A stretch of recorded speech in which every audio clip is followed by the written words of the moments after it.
Sometimes the most dangerous secrets are the ones everyone has forgotten.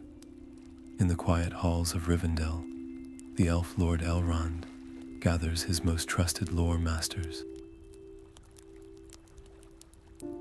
He speaks of fragmented prophecies, whispers of a forgotten power that could shatter the fragile peace of Middle-earth. His decision to chase these whispers will awaken ancient dangers and expose secrets long buried. By the end of our journey, you will uncover the hidden war fought in the shadows that forever changed the fate of this world. What forgotten truths lie buried beneath the ruins of fallen kingdoms, and who else is hunting for them right now? I am curious, by the way, where you are joining this story from today, and what the local time is for you. What do you believe is the true cost of unearthing a lost history? Elrond's first move was a quiet one, sending his most trusted emissary, the elf Selahir, on a moonlit journey to the ruins of Ost-in-Edhil. The mission was simple in theory: recover a single lost scroll, whispered to hold the first true clues. The city of the elven smiths was a ghost of its former glory, its stones holding only echoes of the great works once forged there. Yet within its silent halls, Selahir found his prize, a fragile parchment sealed with a symbol he did not recognize. Unrolling it, he confirmed the existence of a secret brotherhood known as the Veiled Alliance, a fellowship of smiths who had vanished from all records. But his touch upon the scroll triggered a ward of ancient magic, a silent alarm that rippled out into the shadows. He was not alone. From the broken archways and fallen pillars, they emerged, silent hunters clad in gray. They gave no cry, made no demand, their movements a chilling symphony of intent. An ambush meant to reclaim what he had just found. The quiet ruins erupted into a desperate chase, Selahir using his knowledge of the crumbling city to stay ahead of their blades. He had a clear path to the wilderness and safety, the scroll secured against his tunic. But to run now was to let this mystery and this new enemy remain a complete enigma. So he made a choice that defined his purpose. He turned the hunt around. Instead of fleeing, he laid a trap of his own, risking everything to capture one of his pursuers for questioning. This was no longer a simple recovery of forgotten lore. The attack proved the Veiled Alliance's secrets were not just lost. They were fiercely protected by a rival faction with unknown goals. The scroll itself, once partially deciphered in a moment of respite, spoke of more than just a society. It hinted at their greatest fear and their greatest creation, a hidden artifact of immense power. The stakes had just been irrevocably raised. This was a race, and the prize was a weapon. As Selahir melted into the night, leaving the silent ruins behind, the scroll's cryptic message burned in his mind. It pointed him north, toward the windswept lands of the ancient kingdom of Arnor, a place where new allies could be sought, and where even greater dangers undoubtedly lay in wait. The northern wilderness of Eriador is a vast and lonely land, where the wind carries the dust of fallen kingdoms. It was here, in a secluded ranger camp, hidden among the ancient hills, that Selahir found the man he sought. Halbarad, a descendant of kings, carried the weight of his people's long vigil in his grim eyes. Selahir presented the fragile scroll, its elven script intertwined with the angular runes of men, a code that only the Dunedain might hope to fully unravel. Halbarad studied the parchment by the firelight, his silence speaking volumes. The runes were not just a language, they were a history, a warning left by the very people who had sworn an oath to protect the heirs of Elendil. That ancient vow, unbroken through the long years of twilight, now bound him to this new cause. He agreed to join the quest, merging the deep lore of the elves with the rugged cunning of the rangers. It was a fragile alliance, born from necessity and a shared sense of a gathering storm, but the decision was not made lightly. Halbarad's scouts returned with grim news, reporting increased orc patrols along the old Greenway. Their enemies were not idle, they were also on the move, their movements too coordinated to be mere chance. It was clear the shadow pursuing Selahir now knew their path led north into Arnor. This left Halbarad with a grave choice: divert his rangers from their sacred duty of silently guarding the peaceful Shire, or leave a potential world-ending threat unchecked. He chose to split his forces, a risk that stretched their numbers thin, but one he deemed necessary. This alliance, while strengthening their hand, also made them a much larger and clearer target. Their solitary investigation was now a coordinated effort, and with that coordination came the certainty of more organized opposition. With Halbarad's guidance, their path now turns toward the forsaken city of Fornost, a place where the shadows of the past lie thick upon the broken stones, holding both the answers they desperately seek and traps laid centuries ago.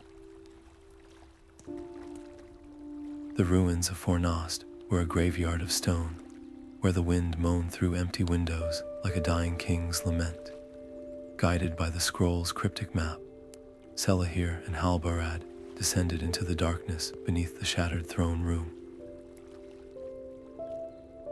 The air grew cold and still, the weight of centuries pressing down on them.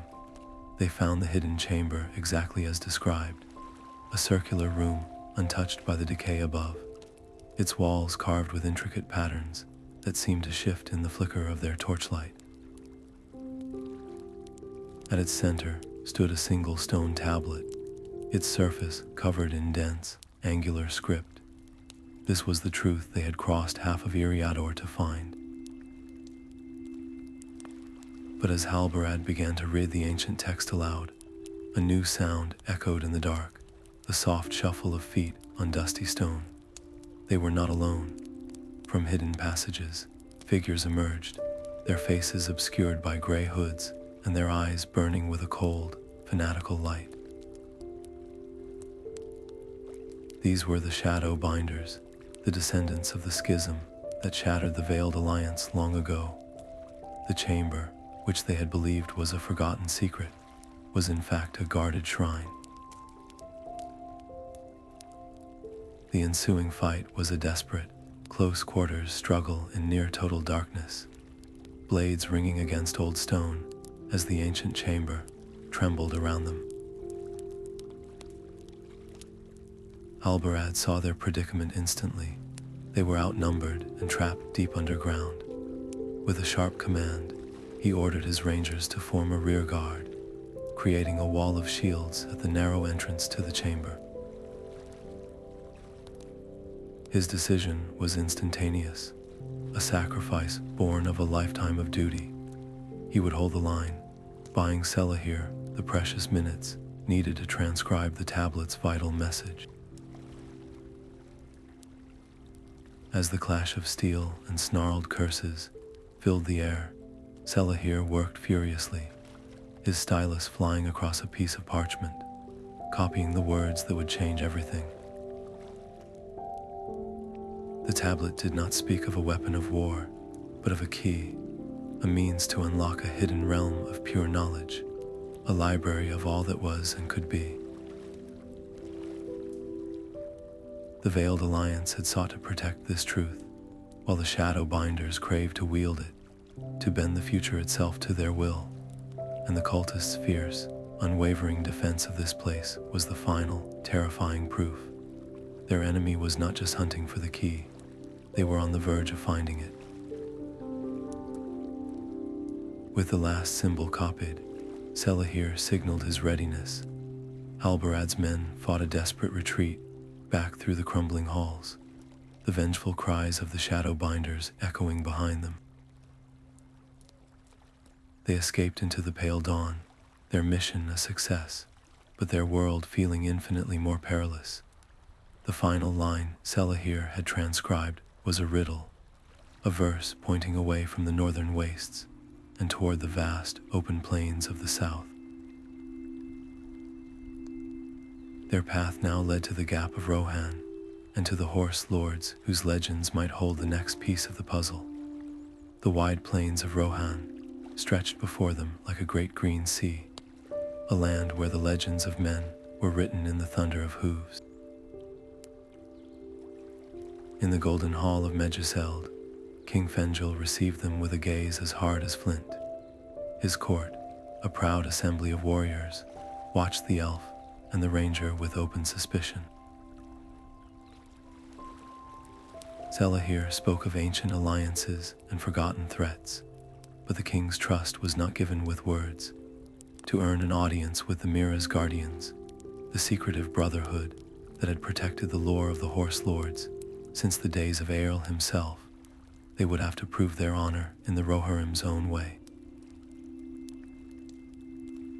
The challenge was a race across the open field, a trial of horsemanship against the king's own champion. While Selahir prepared for the impossible contest, his heart more suited to quiet libraries than wild gallops, Halbarad moved through the crowded hall. His ranger's eyes, accustomed to reading the subtle signs of the wild, now detected a different kind of danger. He noticed a lone counselor, a man who never met the king's gaze, whose fingers bore a faint, telltale stain of a dark ink used in certain sorcerous scripts. The Shadowbinders were not just pursuing them, they were already here, whispering from the shadows of the very throne they sought as an ally. The race was a blur of dust and roaring crowds. Mounted on a swift but unfamiliar steed, Selahir knew he could not win through strength alone. He remembered Halbarad's counsel, to watch the land itself, for the plains held secrets of wind and slope. As the king's champion charged ahead on the obvious path, Selahir guided his horse along a lesser ridge, using a fold in the earth to cut a precious angle from the course. It was a move of pure intellect, a scholar's trick applied to a warrior's game, and it brought him neck and neck with his opponent at the final stretch. He did not win by a length, but by a nose, earning not cheers, but a grudging, respectful silence. King Fengorn, his pride satisfied by their courage and cleverness, granted them what they sought. Deep within the royal barrows, a keeper of the Mir-a's guardians revealed their sacred charge, a fragment of a Star-Metal Amulet and a map of the White Mountains. The lore spoke of a place where the sky had once touched the earth, and of a power that could illuminate truth or blind the world with its light. But as they studied the faded parchment, the truth of Halbarad's discovery became chillingly clear. The Shadowbinders already knew of the amulet. Their presence in Edoras meant this secret was not just found, it was a trap already set. With the map secured, they rode out from Edoras at first light, their course set for the treacherous peaks. They did not know that the traitorous counselor had already dispatched a swift rider by a hidden path, a messenger carrying a single word to his masters waiting in the high passes. Their every move was now being watched, their journey into the mountains a path leading directly into an ambush. The air in the high passes of the White Mountains was thin and sharp as a blade. Following the Guardian's map, Selahir and Halbarad ascended into a landscape of silent stone and dizzying drops, where every shadow seemed to watch them. The map led them to a sheer cliff face, its surface unbroken save for a narrow fissure, almost invisible against the granite. This was the vault of the Mir-a's guardians. Inside, the cave was not dark, but illuminated by a soft, internal light that pulsed from crystals embedded in the walls. The path forward was not barred by spikes or pits, but by a series of elegant, ancient wards. The first was a stone archway that remained solid and impassable until Halbarad, placing his hand upon it, spoke aloud his true purpose, not for glory, but for the preservation of all free peoples. The stone shimmered and became like mist, allowing them to pass. These were tests of spirit, not strength. Their progress was shattered by a deafening roar from outside. A cascade of boulders, deliberately triggered, crashed down the mountainside, sealing the main entrance and shaking the cavern to its foundations. In the chaos, a falling pillar of stone split the path, separating Halbarad from Selahir and trapping the ranger in a side tunnel. Each was now alone, forced to face the vault's challenges while the sounds of their pursuers, the shadow binders, echoed from newly opened fissures in the cave. Selahir found himself in a circular chamber where the light crystals cast conflicting, moving shadows. A voice, neither male nor female, echoed from the stone itself. To pass, you must cast no shadow where light is absent. He tried every spell of illumination he knew, but his own shadow only grew more pronounced, a dark mimic of his movements. The solution dawned on him with a sting of humility. It was not a riddle of magic, but of truth. The chamber required him to stand in a spot of pure darkness and admit a fault he had long buried. In a low voice, he confessed to a prideful error in his early research, a mistranslation that had led another scholar astray and caused a valuable artifact to be lost. It was a small, personal failure, but in admitting it aloud, he embraced his own imperfection. The moment he did, the crystals in the room flared in harmony, and his shadow vanished. The way was open. He rushed into the final chamber, and there it was, resting on a pedestal of unworked rock, the Star-Metal Amulet. It was cool to the touch, and as he lifted it, the entire cavern groaned in response. The vault, its purpose fulfilled, began to systematically collapse. Meanwhile, Halbarad fought a desperate rearguard action against the gray-clad figures now pouring into his section of the cave.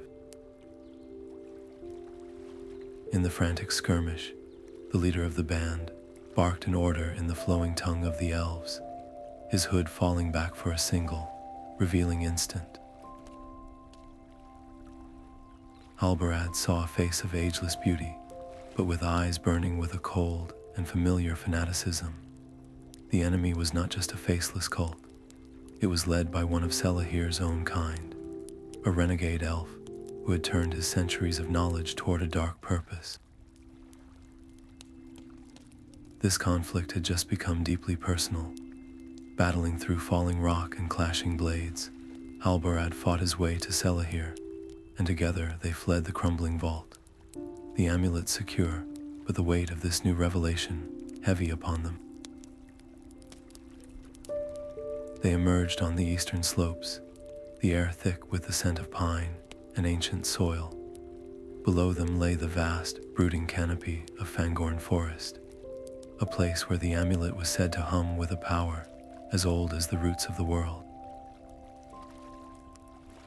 Their path now led down into that waiting darkness. The deep silence of Fangorn was a presence all its own, a living blanket of ancient green that swallowed all sound. Here, the Star-Metal Amulet at Selahir's chest, began to pulse with a soft, warm light, its gentle glow cutting through the perpetual twilight of the forest floor. It was not a beacon of magic, but a key responding to a lock, pulling them ever deeper into the woods until they stood before an Ent of immense and weathered stature. This was Quickbeam, and his voice was the slow, deep rumble of shifting continents. He remembered. He spoke of the Veiled Alliance not as a history, but as a recent memory, a pact of mutual protection, sworn beneath these very boughs long ages past. The Alliance's greatest secret, he revealed, was not a fortress of stone, but a library of living knowledge, a sentient grove of trees that wandered the deepest reaches of Fangorn. The amulet was not merely a key to a door, it was the only thing that could soothe the grove's ancient suspicion and grant entry. This fragile hope was shattered by the first scent of smoke. The shadow binders, unable to track them through the forest's own defenses, had resorted to a more primal tactic. They were setting the forest's edges ablaze, using dark sorcery to twist the fire into a weapon, a wall of flame and choking smoke meant to drive the companions out or burn their sanctuary to the ground. The ancient trees groaned in agony, a sound that stirred Quickbeam from his slow speech into a wrath as swift and terrible as a lightning strike. He let out a deep call that resonated through the very roots of the earth, a summons to the shepherds of the trees. The Ents were marching to war. Amidst the gathering tumult, Halbarad's mind shifted from that of a hunter to a battle commander. He could not fight the fire itself, but he could fight the ones who wielded it. He quickly organized the slower, stronger Ents into a living, defensive perimeter, using their immense bodies and control over the very earth to create firebreaks and funnel the gray-clad cultists into choke points, where the rangers' arrows could find their mark.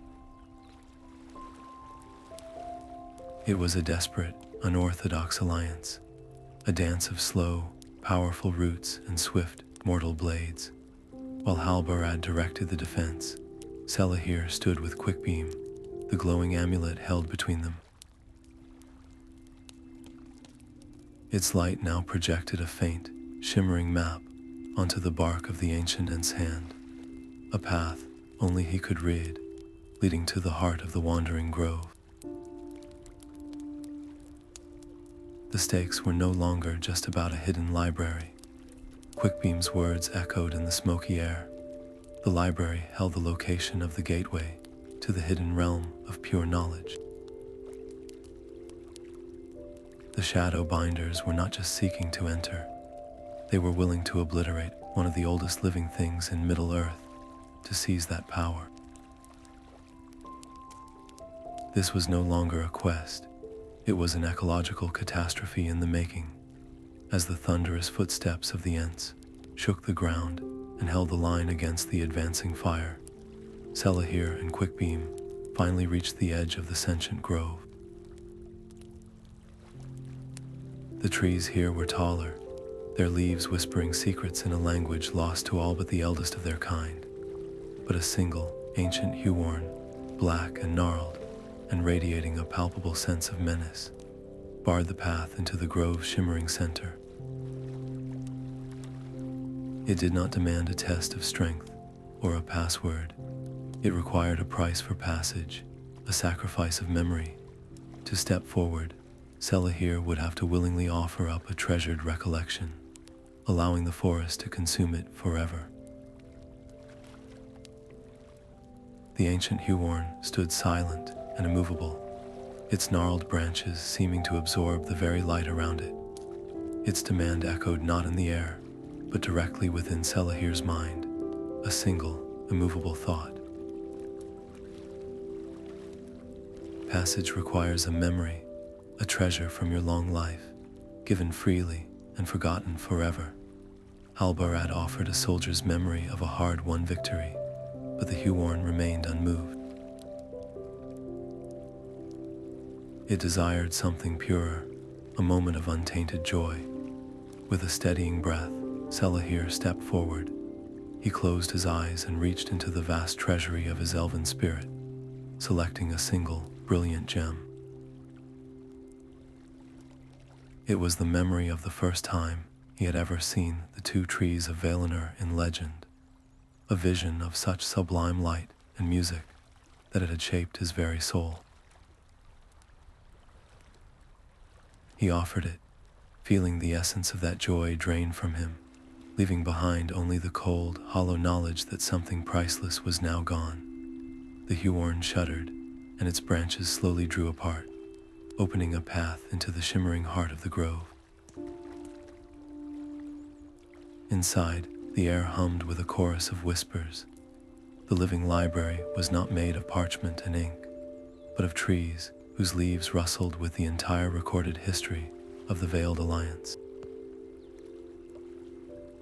Selahir pressed his hands against the nearest trunk, and the knowledge flooded into him, a torrent of images and words.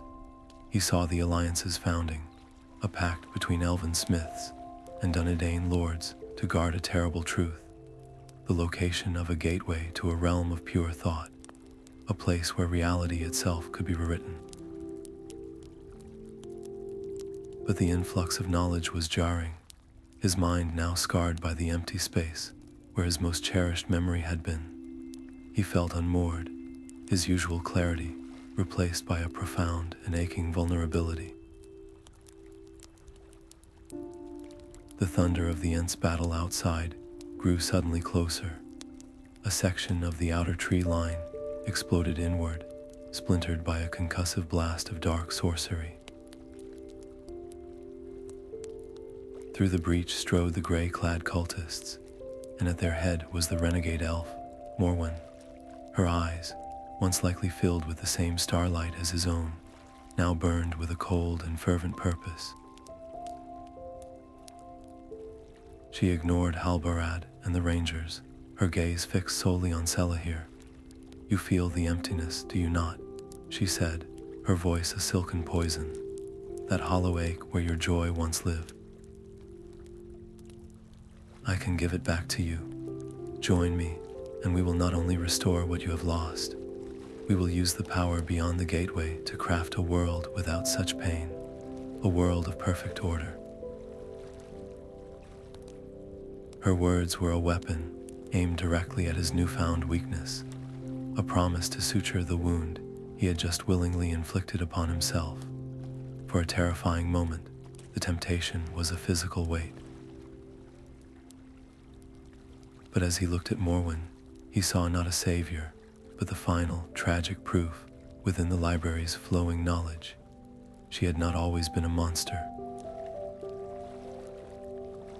She was a founding member of the Veiled Alliance, a brilliant scholar who had come to believe that protecting Middle-earth was not enough, that it must be controlled and corrected, its chaotic freedoms sacrificed for imposed peace. Her betrayal was an ideology, a conviction that her own intellect gave her the right to dictate the fate of every living thing. This was not a battle of good versus evil, but of preservation versus absolute control. His wits, not his wounded spirit, were his only weapon now. Rejecting her offer, he turned his back on her and instead focused his will on the grove itself, whispering to the sentient trees not to fight the invaders, but to ensnare them. The very roots at the cultists' feet writhed to life, coiling around their ankles like serpents, as shifting branches created a labyrinthine prison around Morwen and her followers. Her furious shriek was the sound of a perfect plan fracturing. The library's final secret was now his alone. The gateway was not in some majestic, hidden city. It lay in the most forsaken place imaginable, the dead marshes, a vast bog where the faces of the long fallen stared up from the murky waters, their silent vigil guarding the final key. As the grove tightened its grasp on the shadow binders, Selahir, Halbarad, and the remaining rangers fled the Whispering Forest. The new coordinates seared into the elf's mind. Their path now led to a landscape of sorrow and stagnant water, where the dead themselves were the gatekeepers. The air in the dead marshes was a thick, foul soup of decay. Guided by the grove's final secret, Selahir and Halbarad waded into a landscape of sorrow, where ghostly lights flickered over stagnant pools, and the faces of the long dead stared up from the murky waters with pale, unblinking eyes. The ground was a treacherous slurry that seemed to clutch at their boots, and every step risked a plunge into the chilling embrace of the bog. The marshes did not attack with claws or steel, but with whispers that coiled into their minds, showing them visions more real than the mist around them. Halbarad saw his fallen rangers, their faces accusing him for leading them to their deaths. Selahir, his spirit already raw from his sacrifice in Fangorn, was transfixed by a shimmering image of his lost kin from across the sea, their joyful faces a cruel mockery of the memory he had willingly given up. He stood paralyzed, his hand outstretched toward the impossible vision, teetering on the edge of a deep pool. Seeing his friend lost, Halbarad fought through his own phantoms, ignoring the spectral pleas of his comrades to lunge forward and haul Selahir back from the brink. The elf shuddered back to reality, the shared look between them saying more than any oath, their bond forged anew in the heart of this despair. It was in that moment of fragile reconnection that the gray-clad figures emerged from the mist. Morwen's cultists had been waiting, using the marsh's disorienting magic to mask their approach. The ambush was a nightmare of shifting ground and sudden attacks. The skirmish was chaotic and brutal, fought on unstable islands of peat that threatened to dissolve beneath their feet. Swords slashed through thick air, and rangers grappled with fanatics, both groups sinking in the cloying mud. Through the struggle, Selahir's focus, now clear and sharp, led them to a small, nondescript hummock. There, half submerged in the mire, was a simple silver locket, cold to the touch, yet humming with a power that felt like the first breath of creation. This was the Breath of Avala, the final component. Their victory was short-lived. As they fought their way back toward firmer ground, a cry of alarm cut through the din. One of Halbarad's youngest rangers, Talon, was overwhelmed, a cultist's blade at his throat. Morwen herself stepped from the mist, her offer now a cold, simple ultimatum. The locket for the boy's life. The moral choice was a vice tightening around Halbarad's heart. He was a leader who lived by the code that no one was left behind, yet he knew the cost of surrendering this power to her fanaticism. His face a mask of grim anguish, he met Selahir's eyes and gave a single, sharp shake of his head. They would not yield. As they retreated under a hail of arrows, the sound of Talon being dragged away into the gloom was a wound that would not close. They had the locket, the final key to the gateway, but its weight was now compounded by the heavy price of a companion's freedom. Their path now turned east, toward the most forbidding mountains in Middle-earth, the Ephel-Juath, where the shadows were not mere tricks of the light, but a palpable, waiting evil. The mountains of shadow rose before them like a wall of jagged teeth, their peaks swallowing the sun. The air itself felt heavy and thin, tasting of ash and old iron. This was the Ephel-Juath, the final barrier. Guided by the combined lore of the locket and the scroll, they found the hidden canyon, a deep scar in the mountainside that had once been a place of serene contemplation for the Veiled Alliance. Now it was a fortress. Watchfires burned along the high ridges, and the air hummed with the low chant of dark rites. The very stone of the canyon walls was streaked with veins of a sickly black corruption, and the ground was a blighted waste where nothing grew. Winged shapes, fell beasts with leathery wings, circled high above, their sharp cries echoing down the cliffs. A direct assault was impossible. Halbarad surveyed the defenses with a grim eye, his mind already calculating the brutal arithmetic of war.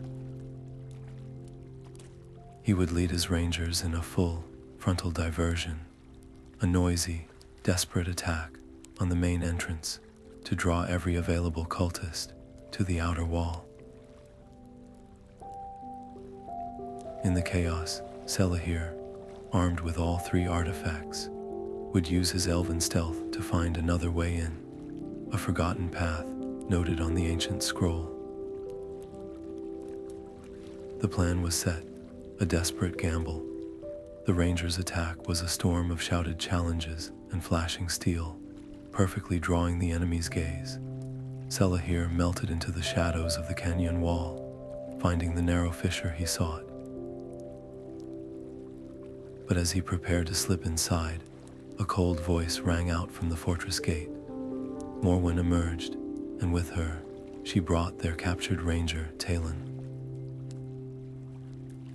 The young man stood, his hands bound, a blade at his throat. The diversion had not just been anticipated, it had been used against them. "Halt your attack," Morwen commanded, her voice cutting through the clash of arms, or the boy dies now. Every instinct in Halbarad screamed to charge, to fight, to save his man, but he saw the trap. To advance was to sign Talon's death warrant, and waste the sacrifice his rangers were already making. His face a rigid mask of anguish, he gave the signal to fall back, his forces pulling just out of arrow range, locking the 2 sides in a tense, terrible stalemate. He had to trust Selahir completely now. The fate of their quest, and of Talon, rested on the elf succeeding alone inside the canyon. Halbarad's duty was split in 2, a torturous division of his heart. He had to maintain the siege, to be the visible threat that held Morwen's attention, while his mind raced, searching for any flaw in her defenses, any chance to snatch his ranger from the jaws of death without dooming the world. Morwen's willingness to use a hostage was a final, chilling statement of her resolve. She was not just a fanatic, she was a pragmatist who understood the levers of the human heart. She knew the gateway required all 3 artifacts to open, and she was ensuring Selahir would have to bring them directly to her. This was no longer a search, it was a delivery, and the price of admission was a life. As Selahir moved unseen through the corrupted canyon, drawn by the growing pull of the artifacts, Halbarad watched from the distance, his hope now a fragile thread tied to the skill of his friend and his own desperate, forming plan to storm a gate that seemed utterly unassailable. The Gate of Memory stood before Selahir, an archway of polished stone and woven mithril that seemed to drink the faint light of the canyon. He could feel the 3 artifacts humming in unison, a chord of power waiting to be played. The first step was the Star-Metal Amulet. Placing it into a recess shaped like a teardrop, he had to recite the lineage of the Mir-a's guardians, a litany of names and oaths he had learned in the barrows of Rohan. The mithril threads in the archway flickered with a silver light. Next, he fitted the silver locket into a crescent-shaped slot, and the gate demanded the confession of a great failure. He spoke aloud the story of the Veiled Alliance's schism, the tragic pride that had shattered their unity, a truth learned from the living library of Fangorn. The stone of the arch began to glow with a soft, internal radiance. Finally, he unrolled the fragile scroll from Ost-in-Edhil, its edges merging with the stone as if they were always one. The gate required the original oath, the words that had founded the Alliance. He spoke them, and the entire archway blazed with a light that banished the canyon's shadows, a shimmering, liquid portal swirling at its heart. But the light was a beacon. Morwen and her elite guards descended from the upper rocks, surrounding him before he could take a single step toward the gateway. Her offer was not one of power, but of salvation. She spoke with a terrifying sincerity, her vision laid bare. The hidden realm was not a weapon, but a loom, she explained, and with its threads, she could unravel the flawed tapestry of history itself. She would gently erase the long, bloody chronicles of men and the fading sorrow of the elves, allowing a new, peaceful world to be woven in its place, free from the scars of the past. It was a genocide of memory, and she believed it was the only true mercy. In that moment, the captured Ranger Talon was shoved forward, a blade at his throat. The choice was a torment. He could bargain, use the activated portal as a chip to secure the boy's release, a delay that would surely allow Morwen to seize control. Or he could trust his friend and leap into the unknown, abandoning a companion to an uncertain fate. Selahir's eyes met Talon's across the distance, and in the young ranger's grim, resolute expression, he saw the answer. He chose the portal. Turning his back on the ultimatum, he plunged through the shimmering surface. The moment he crossed, the nature of the realm beyond flooded his senses. It was not a vault of terrifying power, but a silent, infinite sanctuary of timeless knowledge, a hall of records for all that ever was. Morwen's scream of fury was the sound of a perfect dream denied. Her attempt to force her way in and corrupt this serene truth would not unleash fire and shadow, but a wave of absolute forgetfulness, unmaking histories and erasing identities across all of Middle-earth.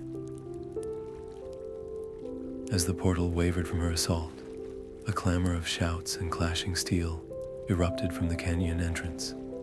Halbarad's rescue party, having found their own path, burst into the open, their arrival turning the silent standoff into a final, desperate battle for the fate of memory itself. The air within the hidden realm was perfectly still and tasted of ozone and old parchment. Selahir stood in a sanctuary of time itself, a vast chamber where walls of living crystal pulsed with soft light, each facet holding a moment of history, from the first song of creation to the quiet fall of a single leaf in a forgotten wood. This was the ultimate work of the Veiled Alliance, not a weapon, but a perfect record of all that had ever transpired, preserved to guide, not to control. The truth washed over him with humbling clarity. The Alliance had never sought power for themselves, only to ensure that no single race, not even his own immortal kind, could ever twist the past to justify a tyrant's future. This knowledge was the greatest equalizer imaginable, a gift that could heal ancient wounds or rip them open forever. The serene silence shattered as Morwen burst through the shimmering portal behind him. Her presence was a discordant shriek in the harmonic quiet. The moment she stepped onto the crystalline floor, the realm recoiled. The glowing walls flickered, and for a heart-stopping instant, the image of a great battle faded into gray mist before stuttering back into existence. She was not just an intruder, she was a poison, her singular, fanatical will clashing against the realm's foundational principle of pure, unbiased preservation. She raised her hands, not with a weapon, but with a spell of domination, trying to force the archives to conform to her vision, to edit out the messy, chaotic struggles of free peoples and replace them with her sterile narrative of order. Selahir felt the strain in his own spirit. He could not fight her with a blade. This was a battle for the soul of memory.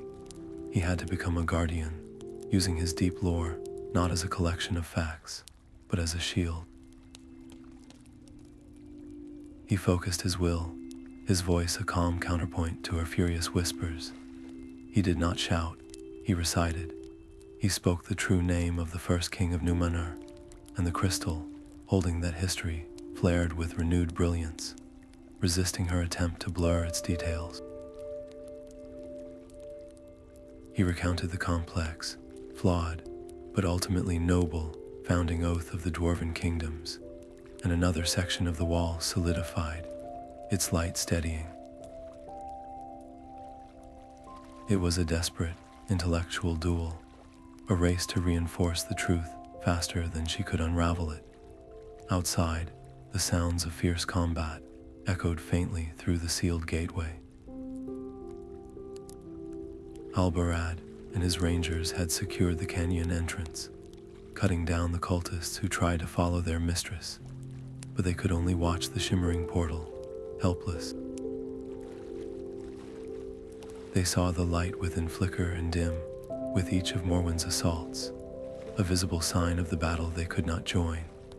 The final stand for the fate of history was happening in a realm where only one of them could tread.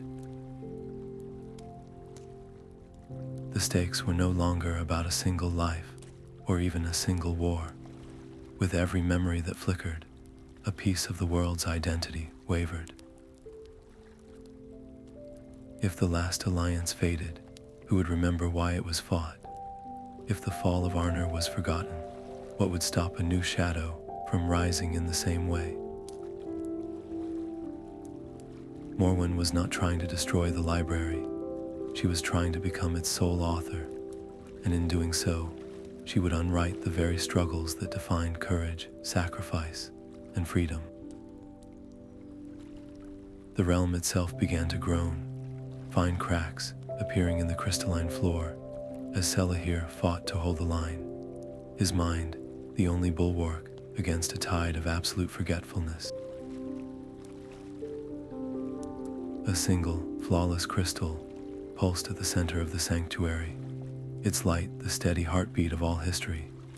As Morwen's assault threatened to tear the archives apart, Selahir reached for it, his mind flooding with a vision not of the past, but of a terrible future.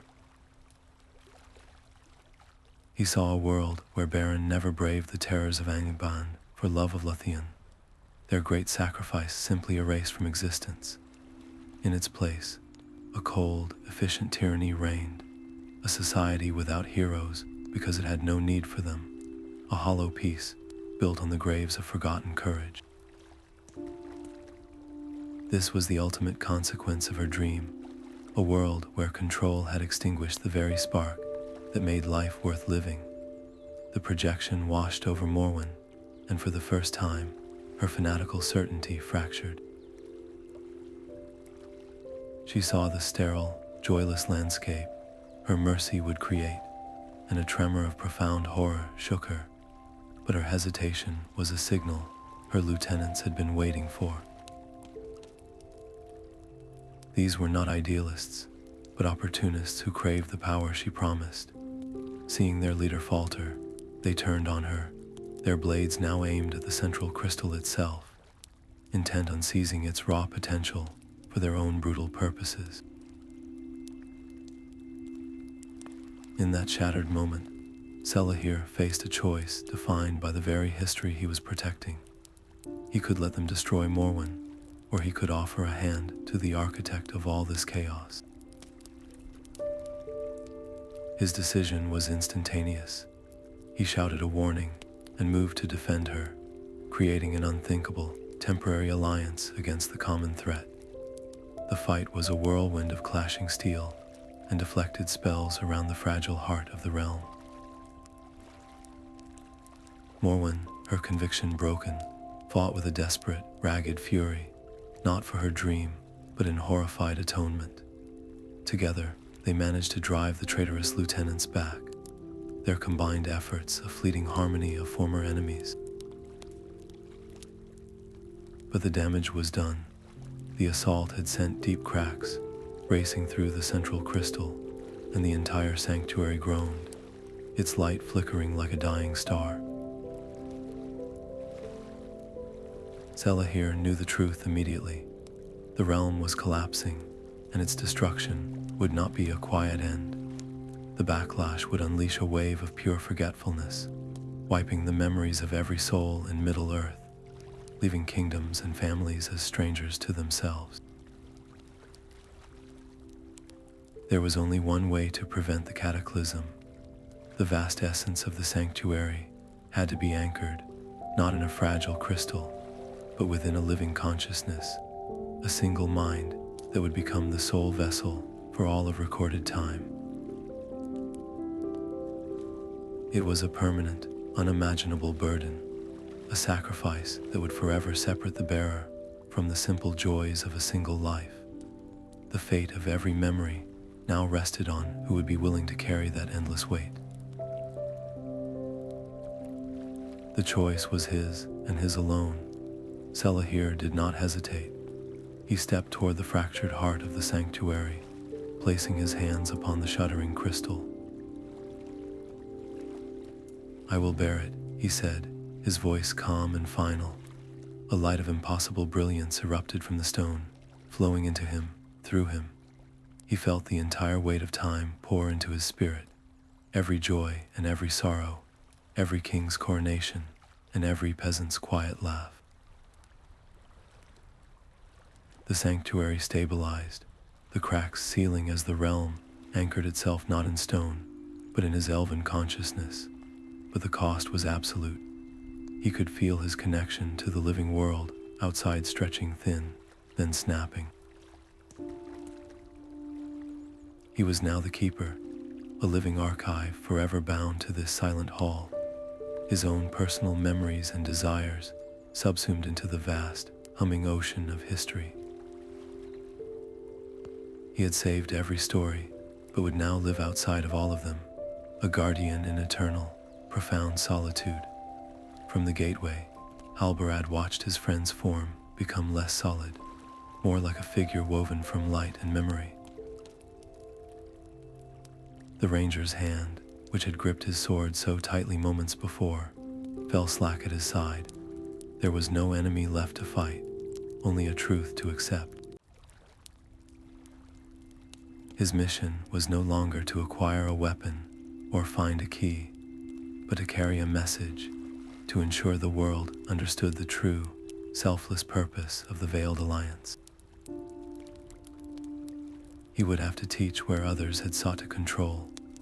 Morwen stood frozen, the last of her fanaticism draining away to reveal a raw, human grief. "I lost them all," she whispered, her voice hollow. "My husband, my children, in the wars you so cherish. I only wanted to build a world where no one else would have to feel that pain." Her grand design had been born from a simple, shattered heart. Now, faced with Selahir's unimaginable sacrifice, her dream of a controlled future seemed not just arrogant, but a profound cowardice. She did not try to flee. She simply waited, a prisoner of her own remorse, for Halbarad's judgment. As the gateway began to seal, its light softening to a dim glow in the mountain stone, Halbarad turned to her. His own heart was a storm of loss and duty, but his voice was firm. "Your atonement begins with the truth," he said. "You will help me ensure this knowledge is a shield, not a sword." The remaining shadow binders, their leadership broken, melted away into the jagged peaks, their dangerous ideology scattered but not erased. The immediate threat was over, but the long, quiet work of safeguarding, this new understanding was just beginning. Selahir's sacrifice ensured the past would be remembered, but it also placed a heavier burden on the living. Wisdom was now safe, but it would no longer be given freely. It would have to be sought, earned, and understood by those who dared to learn from the shadows of history.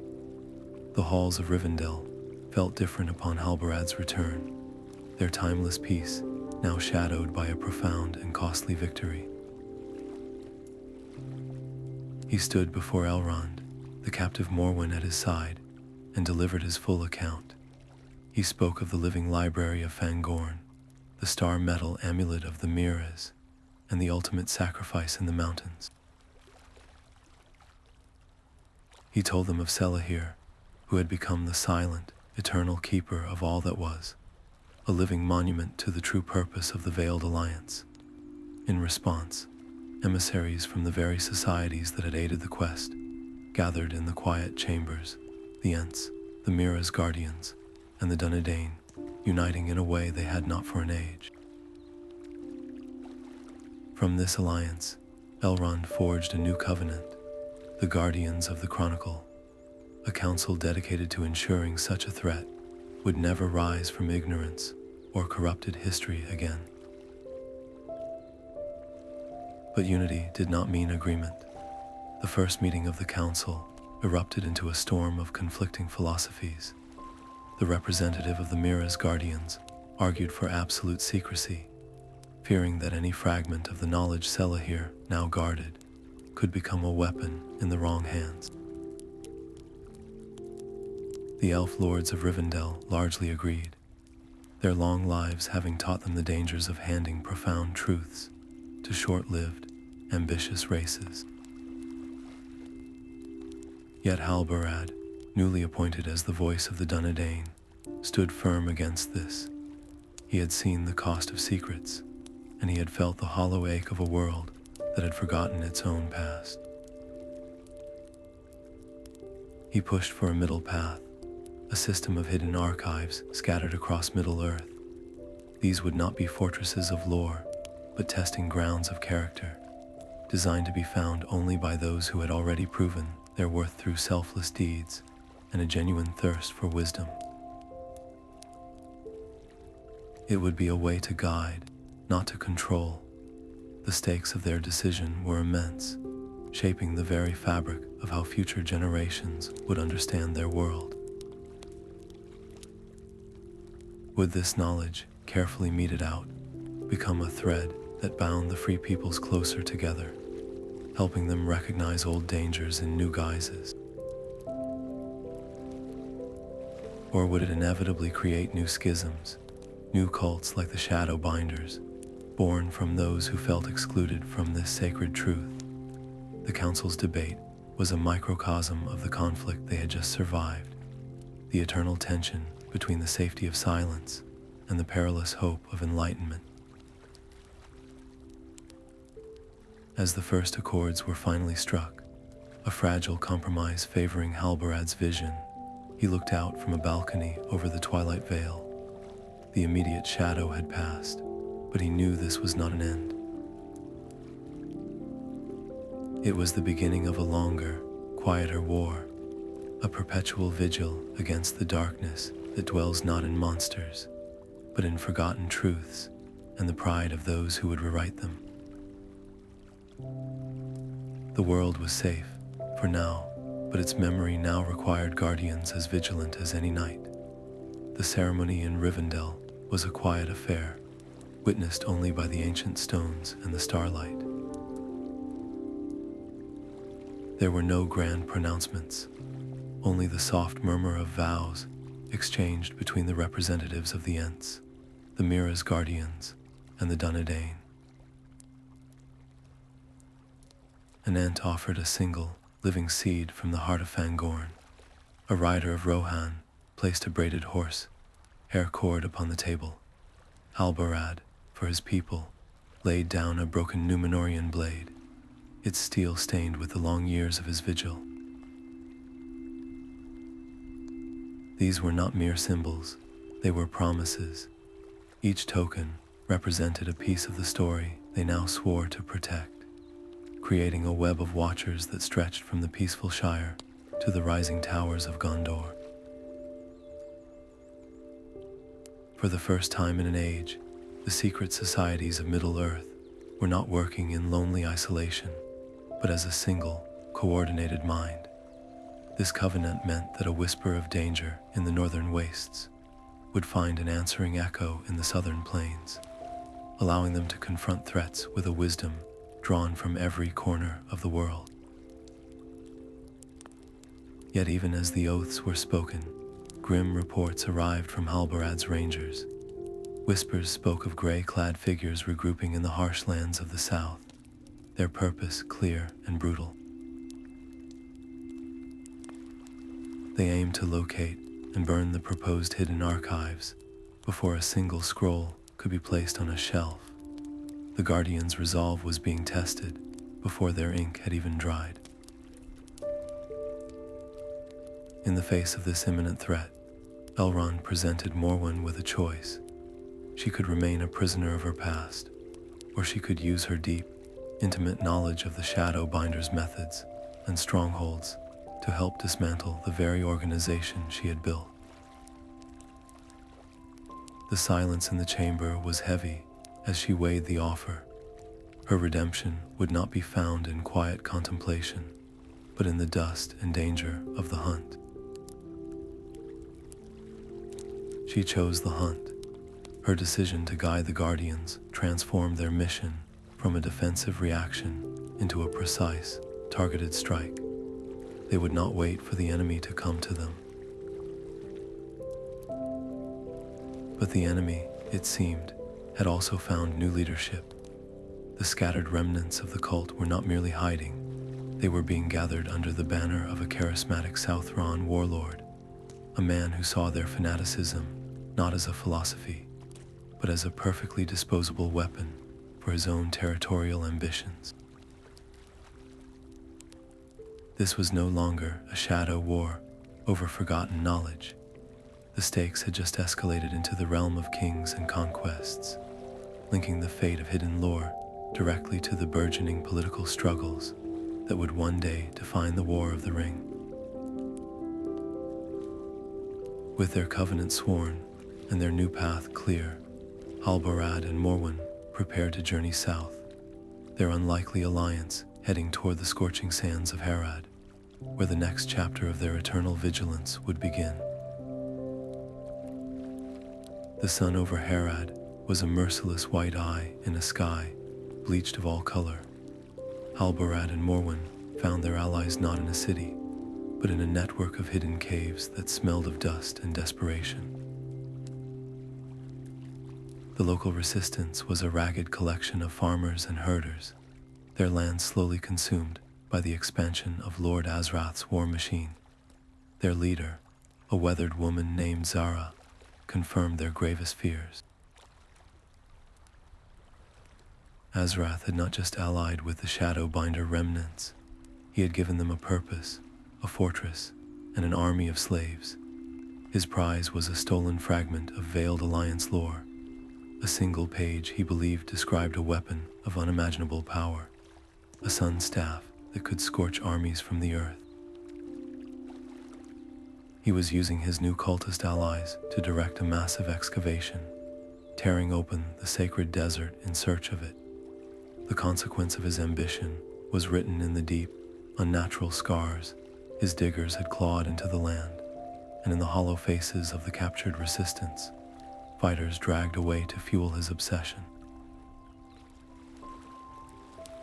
The conflict was no longer a shadow war, it was a brutal, physical oppression. Halbarad knew a direct assault on Azrath's fortified citadel was suicide. His decision was one of pure, pragmatic risk. He would infiltrate the fortress alone, using the chaos of the daily slave convoys to slip inside, gather intelligence on its layout and the prisoner's location, and find a weakness. Meanwhile, Morwen faced a more subtle battle. she had to infiltrate the minds of her former followers.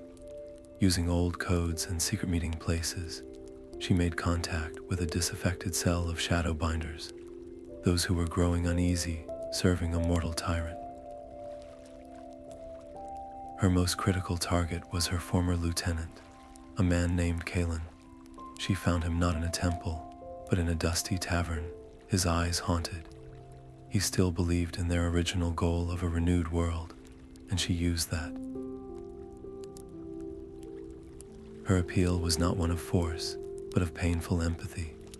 "Do you remember the grove of eternal spring we envisioned?" she asked him, her voice soft. "Azrath will pave it over for a parade ground." He does not seek renewal, he seeks an empire, and he is using our dream as a shovel. He is perverting the very purity we sought. Your original goal is being twisted into a tool for tyranny. Kalen's internal struggle was a visible thing, a war between his fanaticism and his revulsion at becoming a slave master. As Morwen worked this delicate persuasion, Halbarad moved through the citadel's sun-baked courtyards and deep, echoing quarry pits. The stakes escalated with every piece of intelligence he gathered. He saw that Azrath's excavations were not just digging for a weapon. They were recklessly tunneling into unstable aquifer systems, threatening to collapse the entire region's fragile water table and turn the land into a permanent dust bowl. Worse, the workers whispered of ancient, sealed chambers they had breached, chambers that echoed with a dry, scraping sound from within. Azrath was not only creating an ecological disaster, he was awakening something that should have remained buried. The conflict had expanded from a battle over ideology to a fight for the very life of the land itself, with a new ally in the swayed Kalen, who provided detailed patrol routes and gate schedules. They pieced together the final, terrifying truth. The lore fragment Azrath possessed was a catastrophic misdirection. The site was not a weapon cache. It was the sealed tomb of a forgotten king from a race that predated the rise of men, a king buried with a power not of destruction, but of absolute stasis, a force that could halt time itself in a localized field. In the wrong hands, it would not be a weapon to conquer armies, but a tool to freeze entire kingdoms in an eternal, silent moment, a fate perhaps worse than death. The heat inside the tomb was a dry, suffocating blanket. Halbarad, Morwen, and their small band of rebels moved through corridors that were not merely dug, but grown from the living rock, their walls carved with flowing patterns that depicted a world of green and water. This was no king's barrow. The traps they disarmed were not spikes or falling stones, but cunning puzzles of hydraulics and light, mechanisms designed to test the worth of those who entered, not just to kill. They were defenses of intellect, meant to deter the brutish and reward the wise. At last, they broke into the inner chamber, a vast dome where the air was cool and carried the scent of rain on stone. In the center, on a pedestal of pure white quartz, rested the artifact. It was not a staff or a blade, but a complex, interlocking sphere of crystal and polished metal, humming with a low, generative power. Morwen, her eyes wide with a scholar's awe, understood immediately. This was the Sunstone of Númenor, a legendary terraforming device, created by the Veiled Alliance in their noblest hour. It was never a weapon. It was a tool of creation, designed to restore life to lands blighted by shadow or scorched by the sun, to coax water from deep aquifers and richness from barren soil. In Azrath's hands, however, it would become the ultimate engine of conquest. He would not just defeat armies, he would reshape the very earth to feed them, building an unstoppable empire from the desert itself. The sound of armored boots on stone shattered the silence. Azrath's elite guard flooded into the chamber, their curved swords gleaming in the artifact's soft light. The ensuing battle was a chaotic dance of flashing steel amidst the ancient sarcophagi, the fine sand on the floor churning under their feet. The fight was not for the artifact itself, but for the control panel at its base, a series of crystalline levers that would either activate its life-giving power or, as Morwen quickly deduced, reverse its flow to drain a land of all vitality. In the midst of the skirmish, Halbarad faced a terrible choice. He could use his sword to shatter the sunstone on its pedestal, denying Azrath his prize, but destroying a wonder that could heal entire nations. Or he could trust their risky, unproven extraction plan and try to secure it for the Guardians, risking everything on their ability to escape with it. He saw the desperate hope in Zara's eyes, the memory of her people's parched fields. He chose preservation.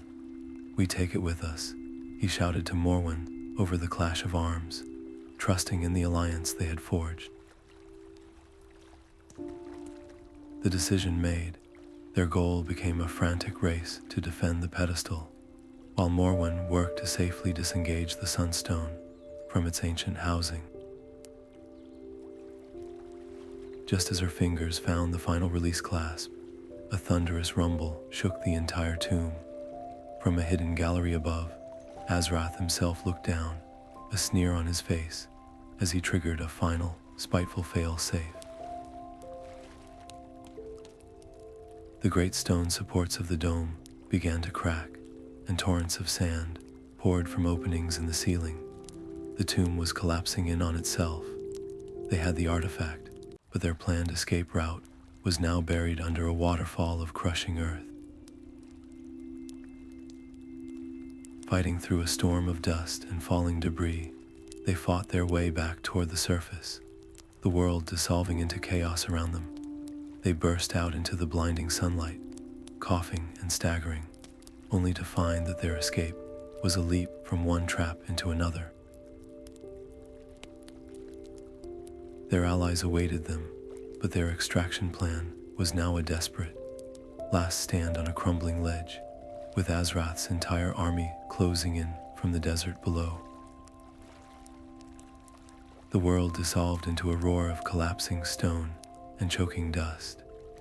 Halbarad shoved the sunstone into a leather satchel as the tomb's ceiling rained down around them.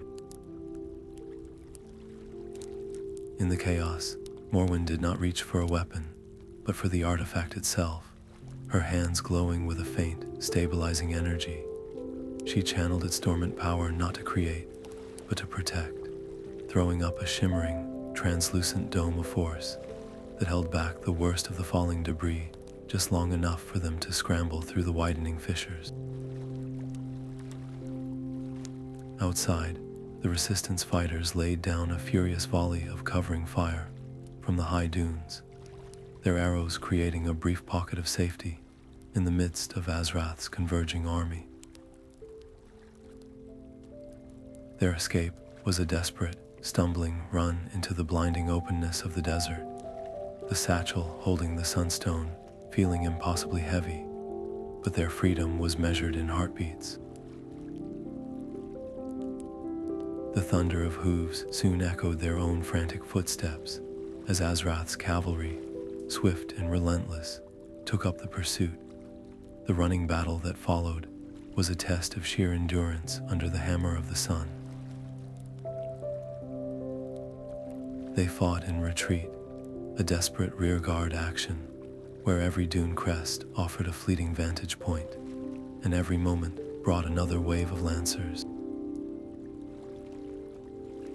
It was during one such skirmish, as a whistling projectile meant for Halbarad's back sliced through the air, that Morwen made her choice. She moved without hesitation, shoving him aside and taking the impact on her own shoulder.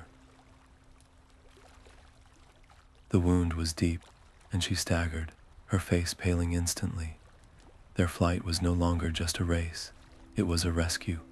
Slowing to support her, they lost precious ground, and Azrath's vanguard closed the distance, forcing them into a final, bloody stand at a small, rocky oasis, its lone pool of water, their only refuge.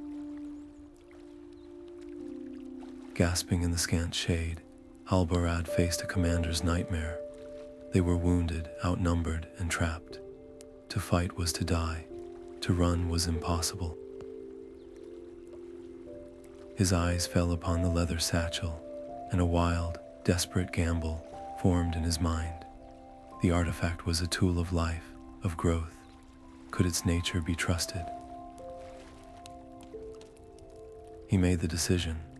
Ignoring the protests of his more cautious companions, he plunged the sunstone into the oasis pool. For a terrifying moment, nothing happened. Then the water began to churn, and a thick, cool mist erupted from its surface. A fog bank, born of ancient magic, that spread with unnatural speed, swallowing the oasis and the surrounding dunes in a disorienting gray blanket.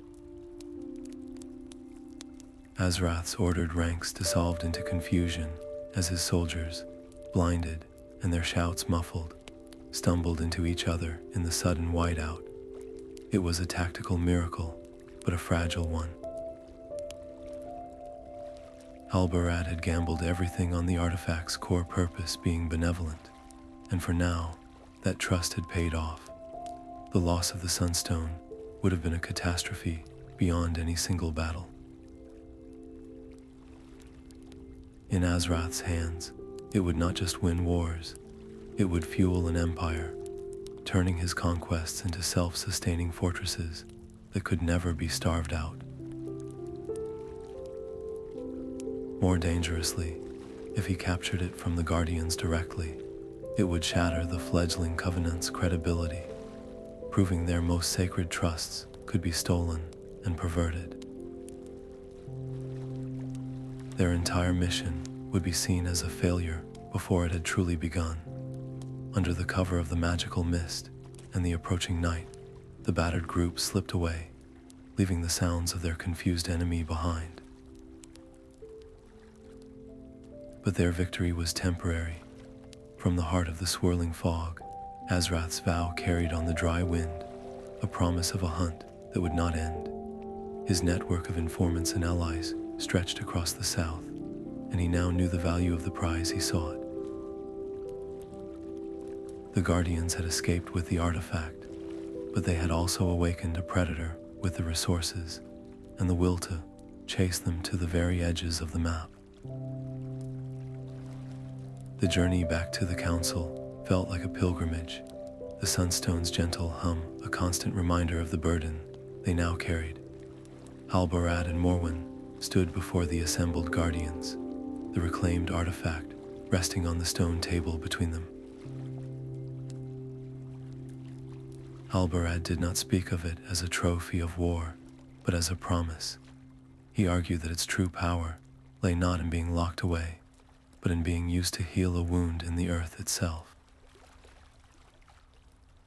He proposed restoring the blighted lands near the Weather Hills in Eriador, a region scarred by ancient conflicts and slow decay, as a living testament to the Veiled Alliance's original purpose. Morwen, her shoulder still bandaged, added her voice, her conviction forged in the desert sun. She spoke of the artifact not as a tool for control, but as a seed for hope, a way to show the free peoples that the legacy they guarded was meant for renewal, not merely for secrets. After much debate, the council agreed. This would be their first great work. Guided by the deep earth lore of the Ents, they transported the Sunstone to the desolate foothills. The activation was not a flash of lightning, but a slow, resonant pulse that traveled through the soil like a waking heartbeat. For weeks, the change was subtle, a slight darkening of the cracked earth, a few stubborn blades of grass pushing through the dust.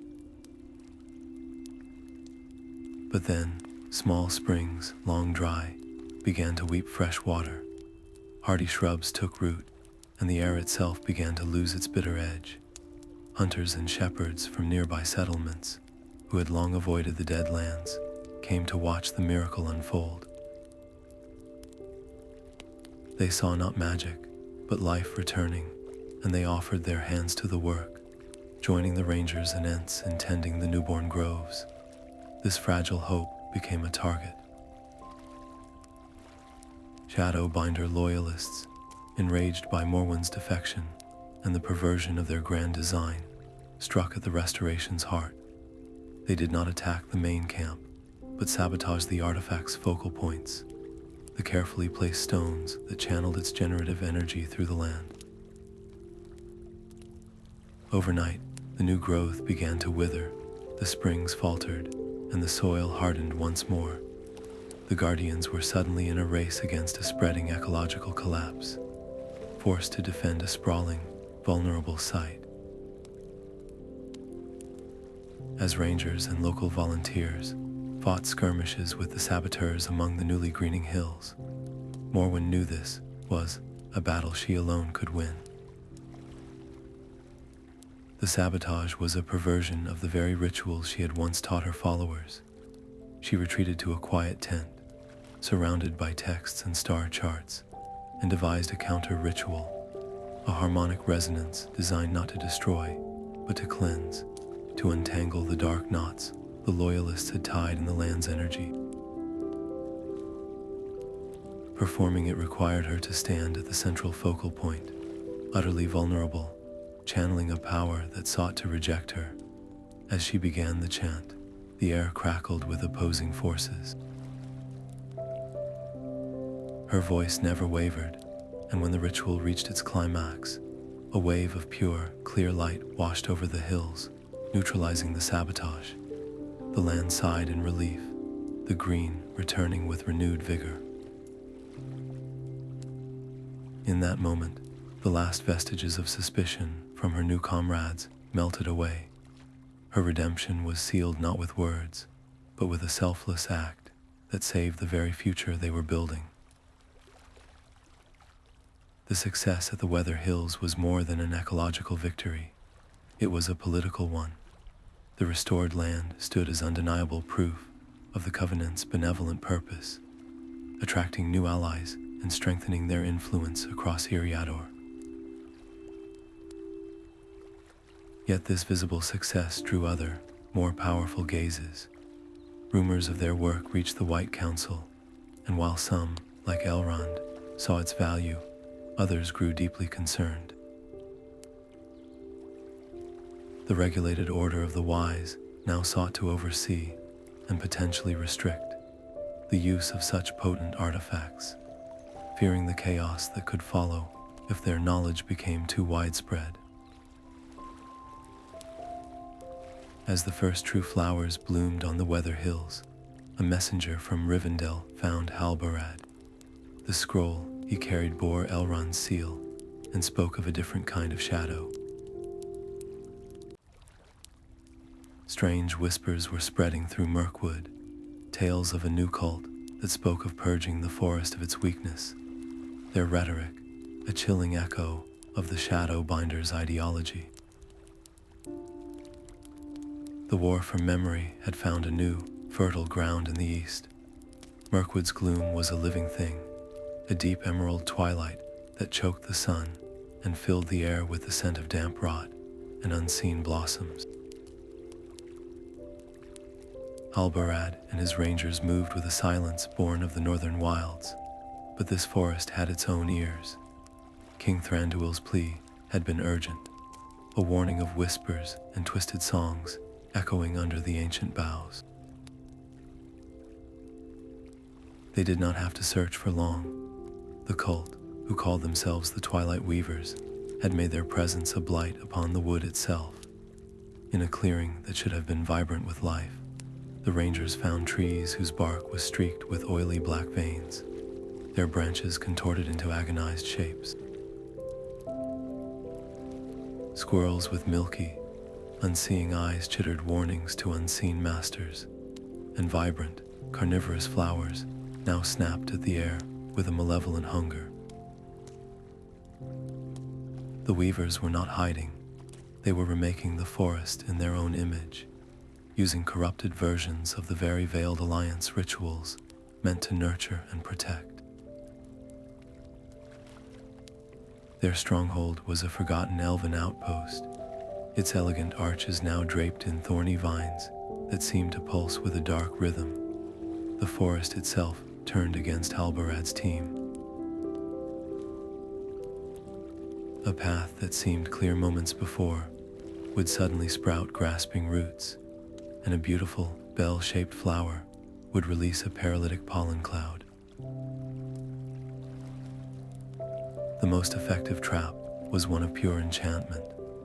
A grove of silver-barked trees created a maze of shifting illusions, reflecting their deepest fears and doubts, until the rangers, disoriented and terrified, fired arrows at phantoms. In the chaos, Halbarad was separated from his men, the forest closing around him like a wall of whispering leaves. He was alone in a wood that wanted him dead. His sword was useless against the creeping moss and the manipulating magic. Survival now depended on his wits, on reading the subtle signs of the natural world that even this corruption could not fully erase: the direction of water flow, the behavior of uncorrupted insects, the faint memory of true starlight filtering through the tangled canopy.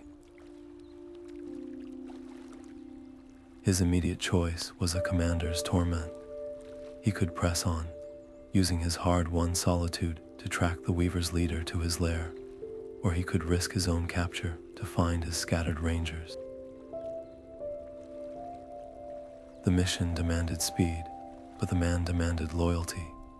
The memory of Talon's capture in the dead marshes was a fresh wound. He would not abandon another of his own to such a fate. Halbarad chose to regroup. It was a decision that cost them precious hours, a painstaking process of using bird calls and ranger signs to slowly draw his men back together, all while avoiding the Weaver's patrols and the forest's own hostile fauna. The delay felt like a failure, but it solidified their resolve. They were a unit again. Reunited, they managed to capture a lone weaver, a wild-eyed woodman whose mind was clouded by dark promises. Under duress, he revealed the chilling truth. The master of this blight was not some ambitious man or a fallen Mir-a. It was a sylvan elf named Elrond, one of Thranduil's own, who had grown bitter and disillusioned. He believed the guardians of the Chronicle were no better than the hoarding dragons of old, sitting on knowledge that could restore elvenkind to its former glory. He saw their covenant not as protection, but as a cowardly act, a refusal to use the tools of the Veiled Alliance to reclaim dominance over a Middle-earth he felt was slipping into the clumsy hands of mortals. His perversion of the rituals was a deliberate act, a declaration that if the Guardians would not wield this power to lead, then he would use it to rule. The permanent shadow they were weaving over Mirkwood was not just a weapon. It was the first banner of a new, militant elven kingdom, one that would rather see the forest die under its control than live free without it. This ideological schism, born from pride and fear, threatened to poison the very alliance the Guardians were built upon. The Weaver's lair was a fortress grown from sickness, its walls woven from thorny vines, and its pathways suspended between dying trees. Halbarad's rangers moved through this labyrinth of rot and shadow, their blades severing grasping tendrils, and their arrows finding cultists who chanted from the high platforms. Each skirmish was a race against the deepening corruption, for with every passing moment, Elrond's central ritual tightened its grip on the forest's heart. They found him in a grove where the air itself was thick with malice, standing before a pulsating nexus of black energy, fed by the twisted roots. The fight to reach him was brutal and close, a whirl of elven steel and desperate ranger cunning. Just as Halbarad closed in, a well-placed arrow shattered the ritual's focal stone. The effect was instantaneous. The controlled creatures, freed from the dominating will, turned on their former masters with feral rage, their shrieks of confusion and anger filling the clearing. But in the chaos, Elrond snatched a single, glowing crystal from the ruined altar and vanished into a hidden tunnel, his laughter echoing behind him. His escape was a disaster. Within moments, the forest around them came alive with a groaning, splintering fury. Elrond used the crystal's power not to flee, but to attack, animating the very trees into a moving fortress of thorn and shadow that advanced on the rangers with terrifying purpose. Gnarled limbs became crushing clubs, and roots erupted from the soil to snare their ankles. A direct stand was suicide.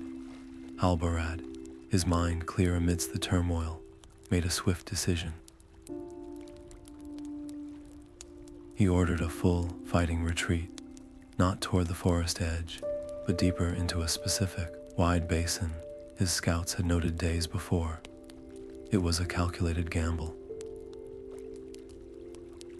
He was drawing Elrond's wrathful construct into a trap, using his own men as bait to lure the mad elf into a clearing where the forest's true guardians could confront him. He had sent a runner the moment they entered the blighted zone, and now he trusted completely in the alliance he helped build. The artifact Elrond carried was no mere trinket. It was a veiled alliance focusing crystal, designed to harmonize and amplify natural growth. In his hands, it was a tool of permanent perversion. If he was not stopped, the blight would not just remain in Mirkwood, it would spread, its roots sinking so deep that the forest's soul would be forever lost to shadow.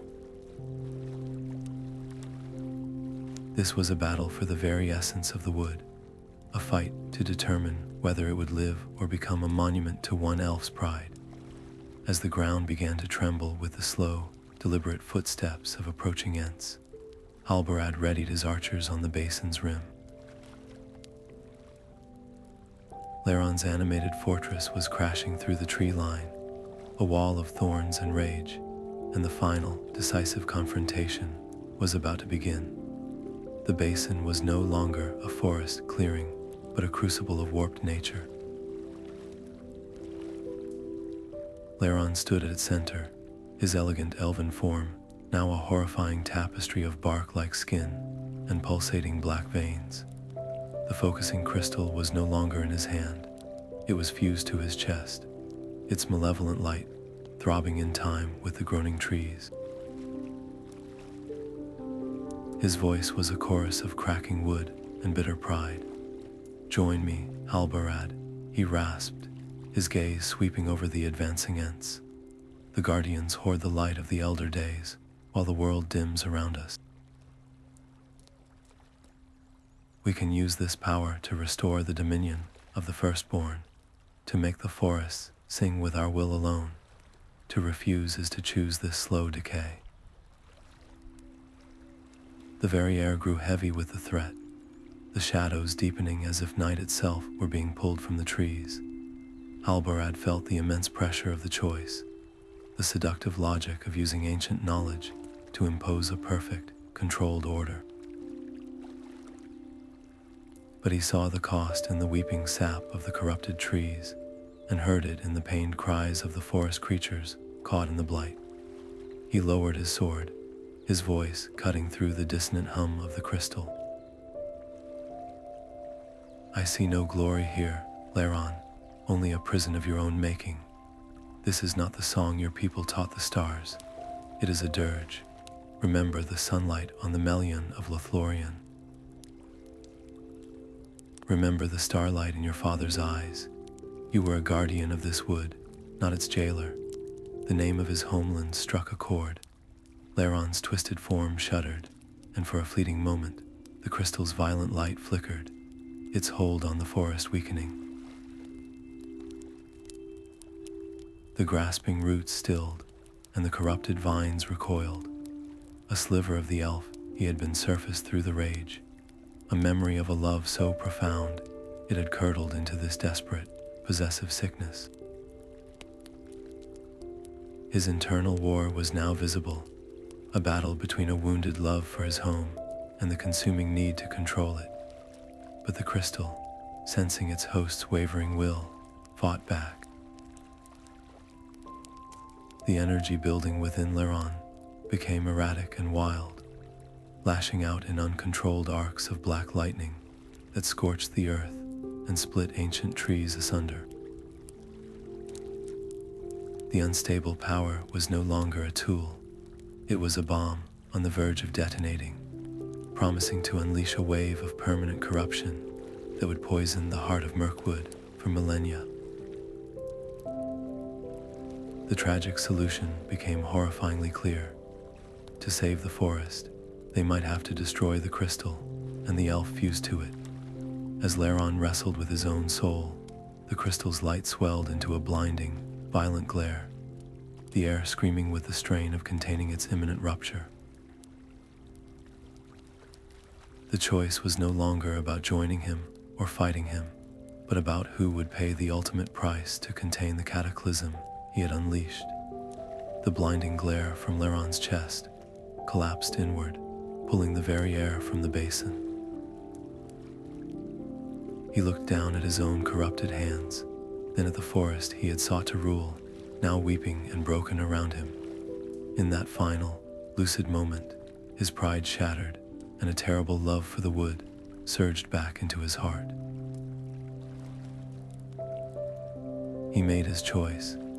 With a cry of pure sorrow, he did not resist the crystal's power, but embraced it, pulling all the swirling corruption, every shred of the blight he had woven, back into himself. The crystal on his chest flared from black to a searing, brilliant white, overloading with a deafening crack that was not a sound of destruction, but of release.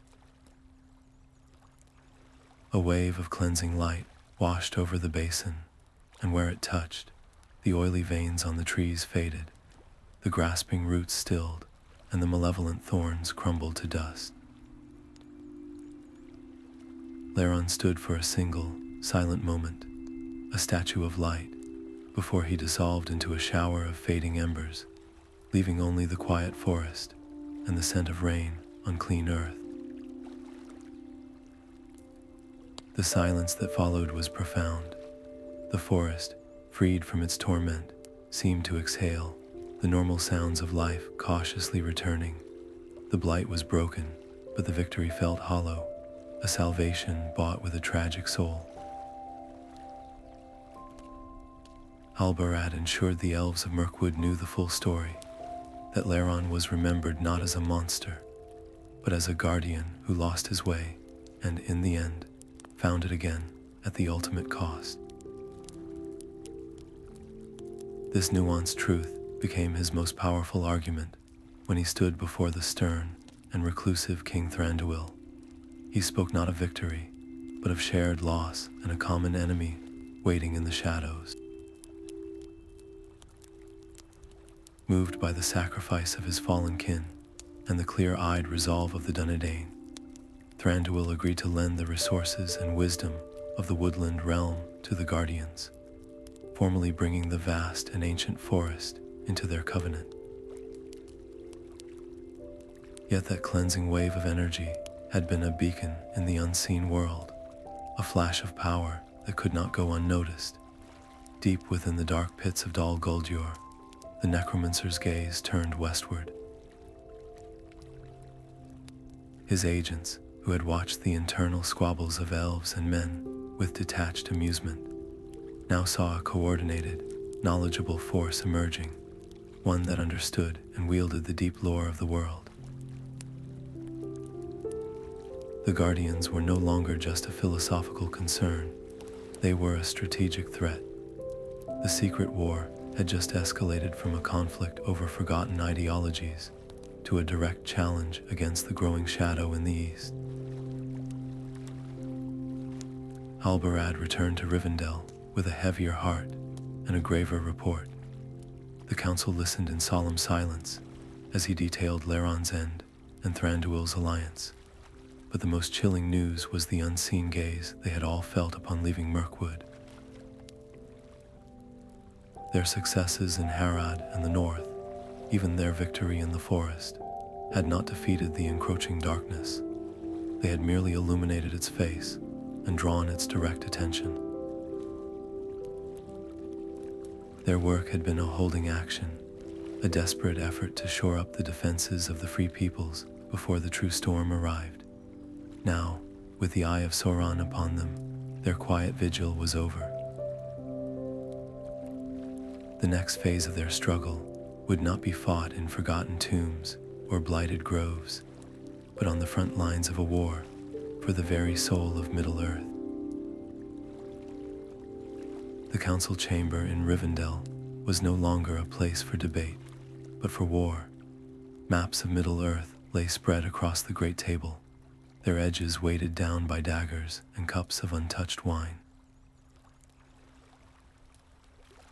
The guardians of the Chronicle were now a general staff, their quiet covenant forged into a weapon of desperate intelligence.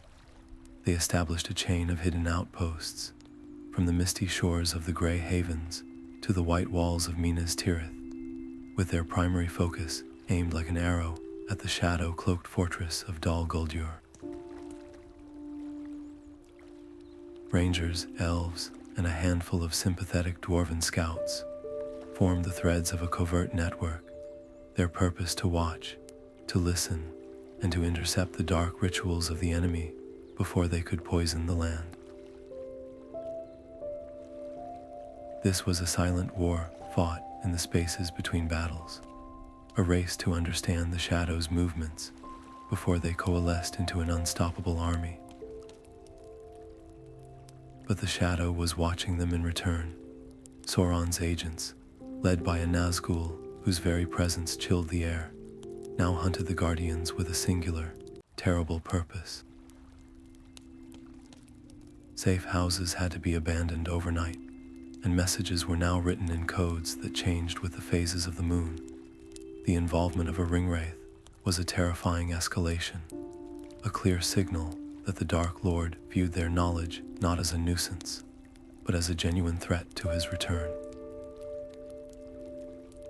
Every mission, from delivering a warning to observing an orc patrol, became a potential life or death encounter with an ancient evil that knew no mercy.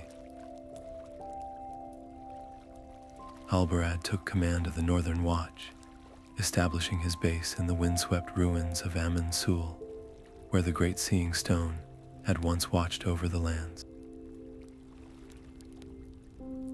From that broken tower, he faced his most agonizing decision. The common folk of Eriador, the farmers and innkeepers of the Shire and Bree, were his to protect. But to involve them in this shadow war, even by asking for a place to shelter or a message to carry, was to paint a target on their peaceful lives. He chose a path of painful isolation, ordering his rangers to operate with absolute secrecy, even if it meant being viewed with suspicion by those they were sworn to defend. The weight of that choice was a constant companion, heavier than any sword, as their network solidified and their eyes and ears stretched across the map. A fragile sense of order began to emerge from the chaos. Then a rider from the south, his horse lathered and near collapse, brought a sealed message from Gondor. The steward's own archivists, working deep in the vaults of Minas Tirith, had uncovered an ancient scroll. Its script, though faded, was unmistakably that of the Veiled Alliance, and it spoke of a long-forgotten stronghold, a sanctuary of knowledge buried deep beneath the very foundations of the White City. The white stone of Minas Tirith felt cold under Halbarad's hand, a city built as much on secrets as on mountain rock. He arrived not as a ranger, but in the borrowed finery of a northern envoy, his true purpose hidden behind talk of border treaties and shared roads. In the hushed silence of the steward's archive, the dust smelled of old vellum and older power. The archivist, a man named Syrian, whose eyes were faded from a lifetime of reading forgotten scripts, unrolled the brittle parchment with trembling hands. The script was the familiar, elegant hand of the Veiled Alliance, a letter from a founder to the first steward of Gondor. It spoke of a gift given in trust, a hidden chamber sealed beneath the very Hall of Kings, a final safe house stocked not with gold, but with artifacts designed to counter the rising tide of dark sorcery. The most vital of these was the Mirror of Lómen, a device that could, according to the text, reveal the hidden truth in any man's heart. But the enemy's gaze was long, and his reach was already within the walls. Lord Valandil, a noble of ancient lineage and newfound influence, watched their every move from the shadows of the court. He was the Nazgul's proxy, a man whose ambition had been carefully twisted into a weapon. He moved to sabotage their investigation, not with brute force, but with the sharp tools of politics, spreading whispers that Halbarad was a northern spy, seeking to undermine the steward's authority and discredit his most loyal supporters. The ranger found himself trapped in a web of feasts and formal words, where a misplaced syllable could be as dangerous as a Morgul blade. He could not fight this enemy with his sword. He needed an ally who knew the labyrinth of Gondor's power, someone whose honor was beyond question. He found that ally in Borlach, the captain of the Citadel Guard, a man whose stern demeanor hid a deep and weary love for his city. Halbarad approached him not with demands, but with a shared concern for the rot festering in Gondor's heart. He showed Borlach a single, coded phrase from the scroll, a reference to the mirror's power to unveil treachery. The captain's choice was instant and grave. To help the ranger was to risk igniting a civil crisis, to accuse a high lord without proof, and shatter the fragile unity of the ruling council. But to do nothing was to let the poison spread unchecked. Borlach chose the harder path of loyalty to the kingdom itself, over loyalty to its corrupted structures. With the captain's knowledge of the Citadel's oldest passages, they bypassed the watchful eyes of Valandil's household guard. The entrance to the chamber was not behind a tapestry, but under the stone floor of a forgotten antechamber, a spiral stair that led down into the mountain's heart. The air in the hidden room was still and incredibly dry, preserving the contents as if time had stopped. There were crystalline orbs that glowed with a soft light, sealed chests of herbs whose scent could clear a mind of enchantment, and at the center, on a simple pedestal, rested the Mirror of Lómen. It was not glass, but a disk of polished black obsidian, reflecting nothing in the dim light. The moment Halbarad's hand neared its cool surface, a shiver passed through the stone around them.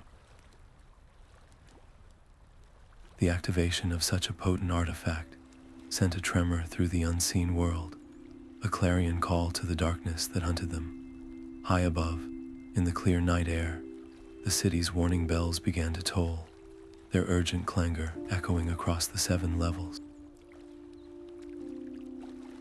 The Nazgul was no longer content to work through a proxy.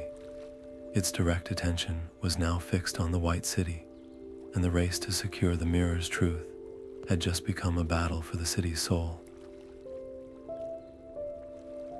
The polished obsidian surface of the mirror shimmered to life, not with a reflection, but with a cascade of silent, damning scenes.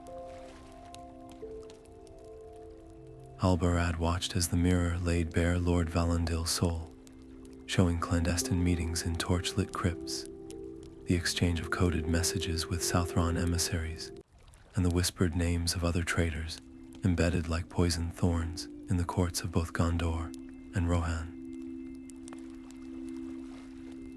It was a complete map of the Shadow's influence, a web of deceit reaching from the highest towers to the lowest alehouses. Captain Borlach did not hesitate. With the mirror's evidence burned into his mind, he mobilized his most loyal guardsmen. Under the cover of the city's nightly routine, they moved with quiet precision, arresting the conspirators in their mansions and barracks before any alarm could be raised. The purge was swift and surgical, excising a cancer that had festered for years, and in a single night, the White City's defenses were strengthened immeasurably. But a cornered beast is at its most dangerous. The sudden collapse of his network provoked a furious, chaotic response from the Nazgul's remaining agents. They set fires in the market district and incited a riot among the frightened populace, a storm of confusion and violence designed to mask their true objective. Through the chaos, a dedicated kill squad of fanatics fought its way toward the citadel, their goal to seize or shatter the mirror. High above, a deeper cold descended, a palpable wave of dread that snuffed out torches and turned men's hearts to ice.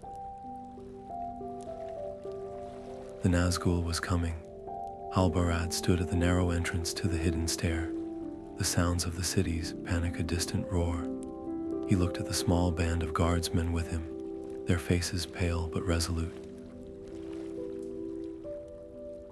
The choice was clear and terrible. To retreat with the mirror was to risk it being captured in the open. They had to hold this choke point, this single stone archway, against whatever force was coming. He knew they could not win a prolonged fight, but they could buy time for Borlach to regain control of the upper city. The loss of the Mirror of Lómen would be a catastrophe echoing through the ages. In Sauron's hands, it would become the ultimate tool of subversion, revealing every weakness, every secret doubt in the hearts of Gondor's stewards and generals. He could turn their greatest strengths into fatal flaws, orchestrating the kingdom's collapse from within long before his armies ever marched on the Black Gate. The very history they were fighting to preserve would be rewritten in ashes. As the first of the fanatics clashed with his line, their eyes wild with a dark fervor, Halbarad readied his sword. The chilling shriek of the Nazgul pierced the stone around them, a sound that promised an end without hope. He prepared to sell his life dearly in a fight he knew was hopeless, when a clear, familiar horn call echoed down the ancient passageway, a sound from the northern wilds that should not have been heard in the heart of Gondor.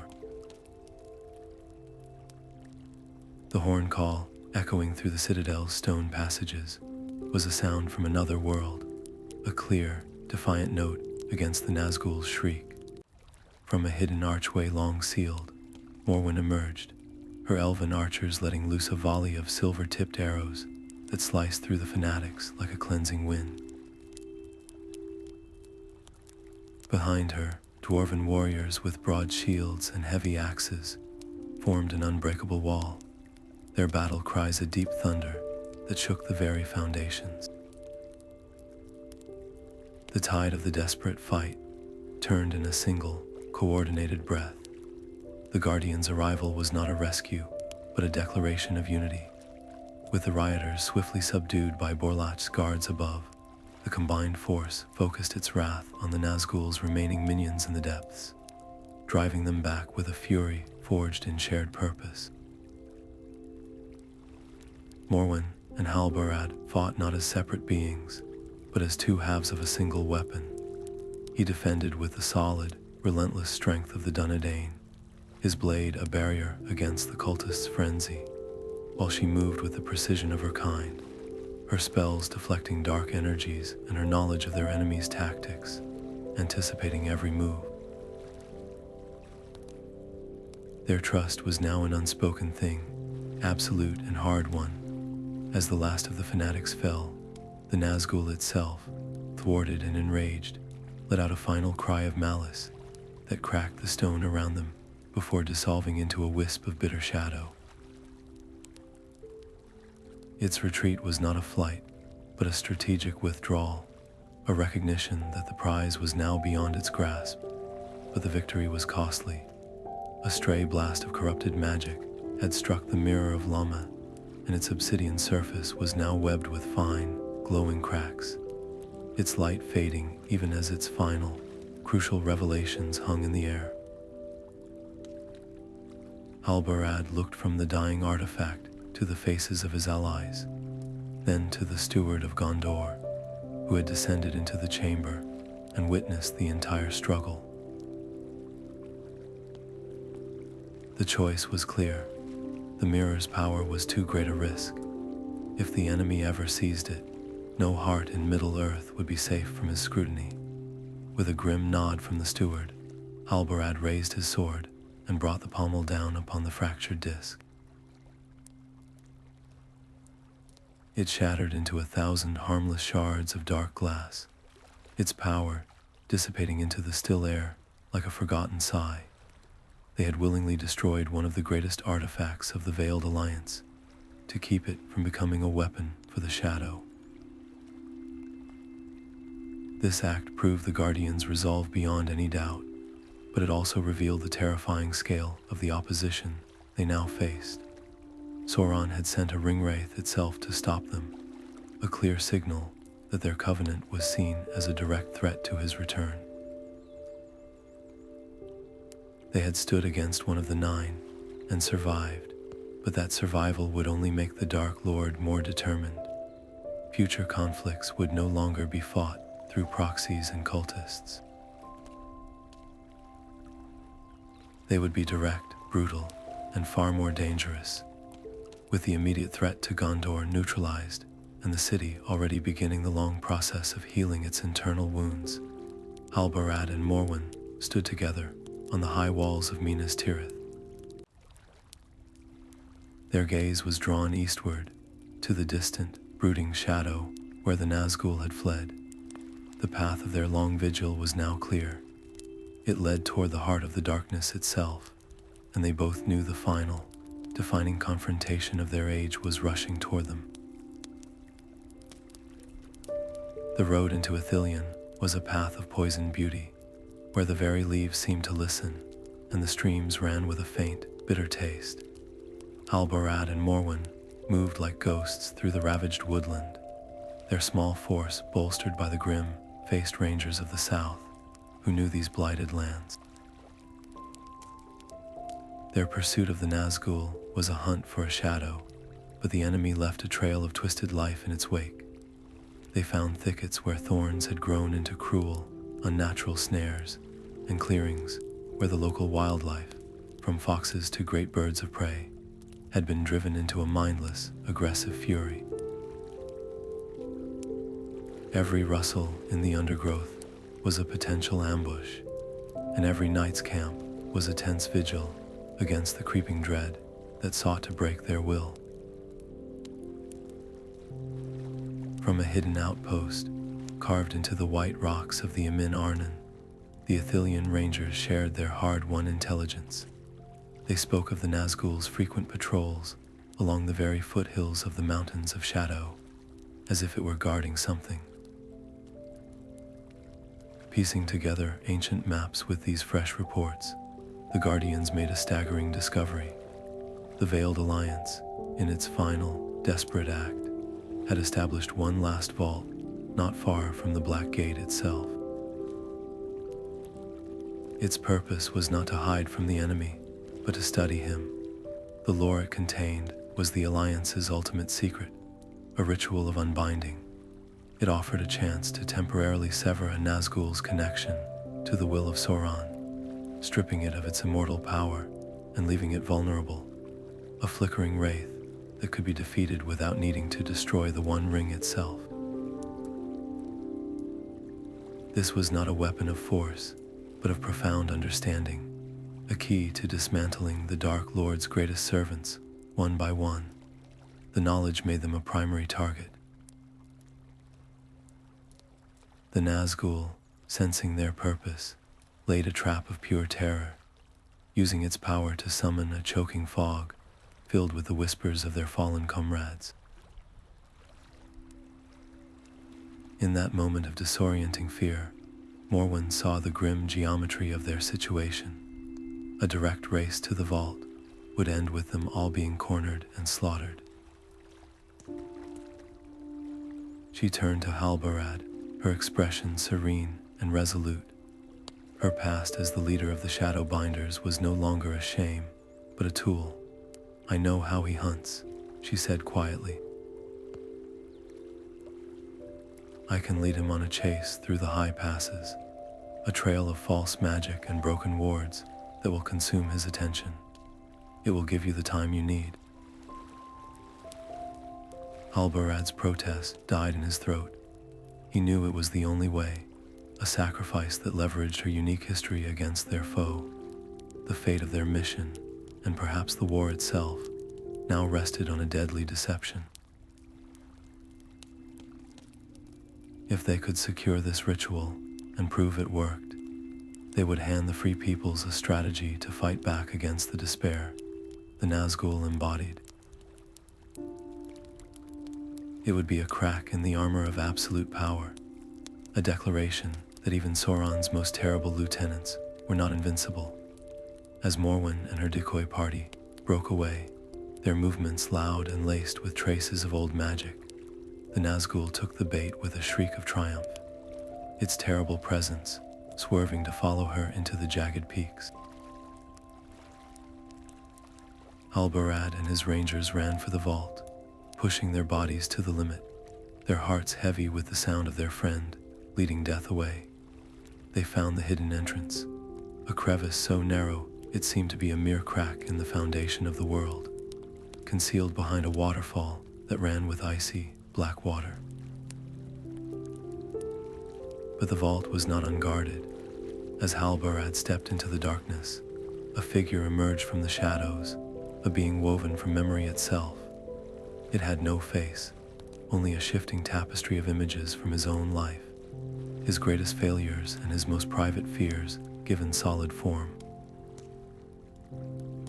This was the final test of the Veiled Alliance, a guardian that could not be fought with any blade, but only with the unshakable acceptance of one's own past.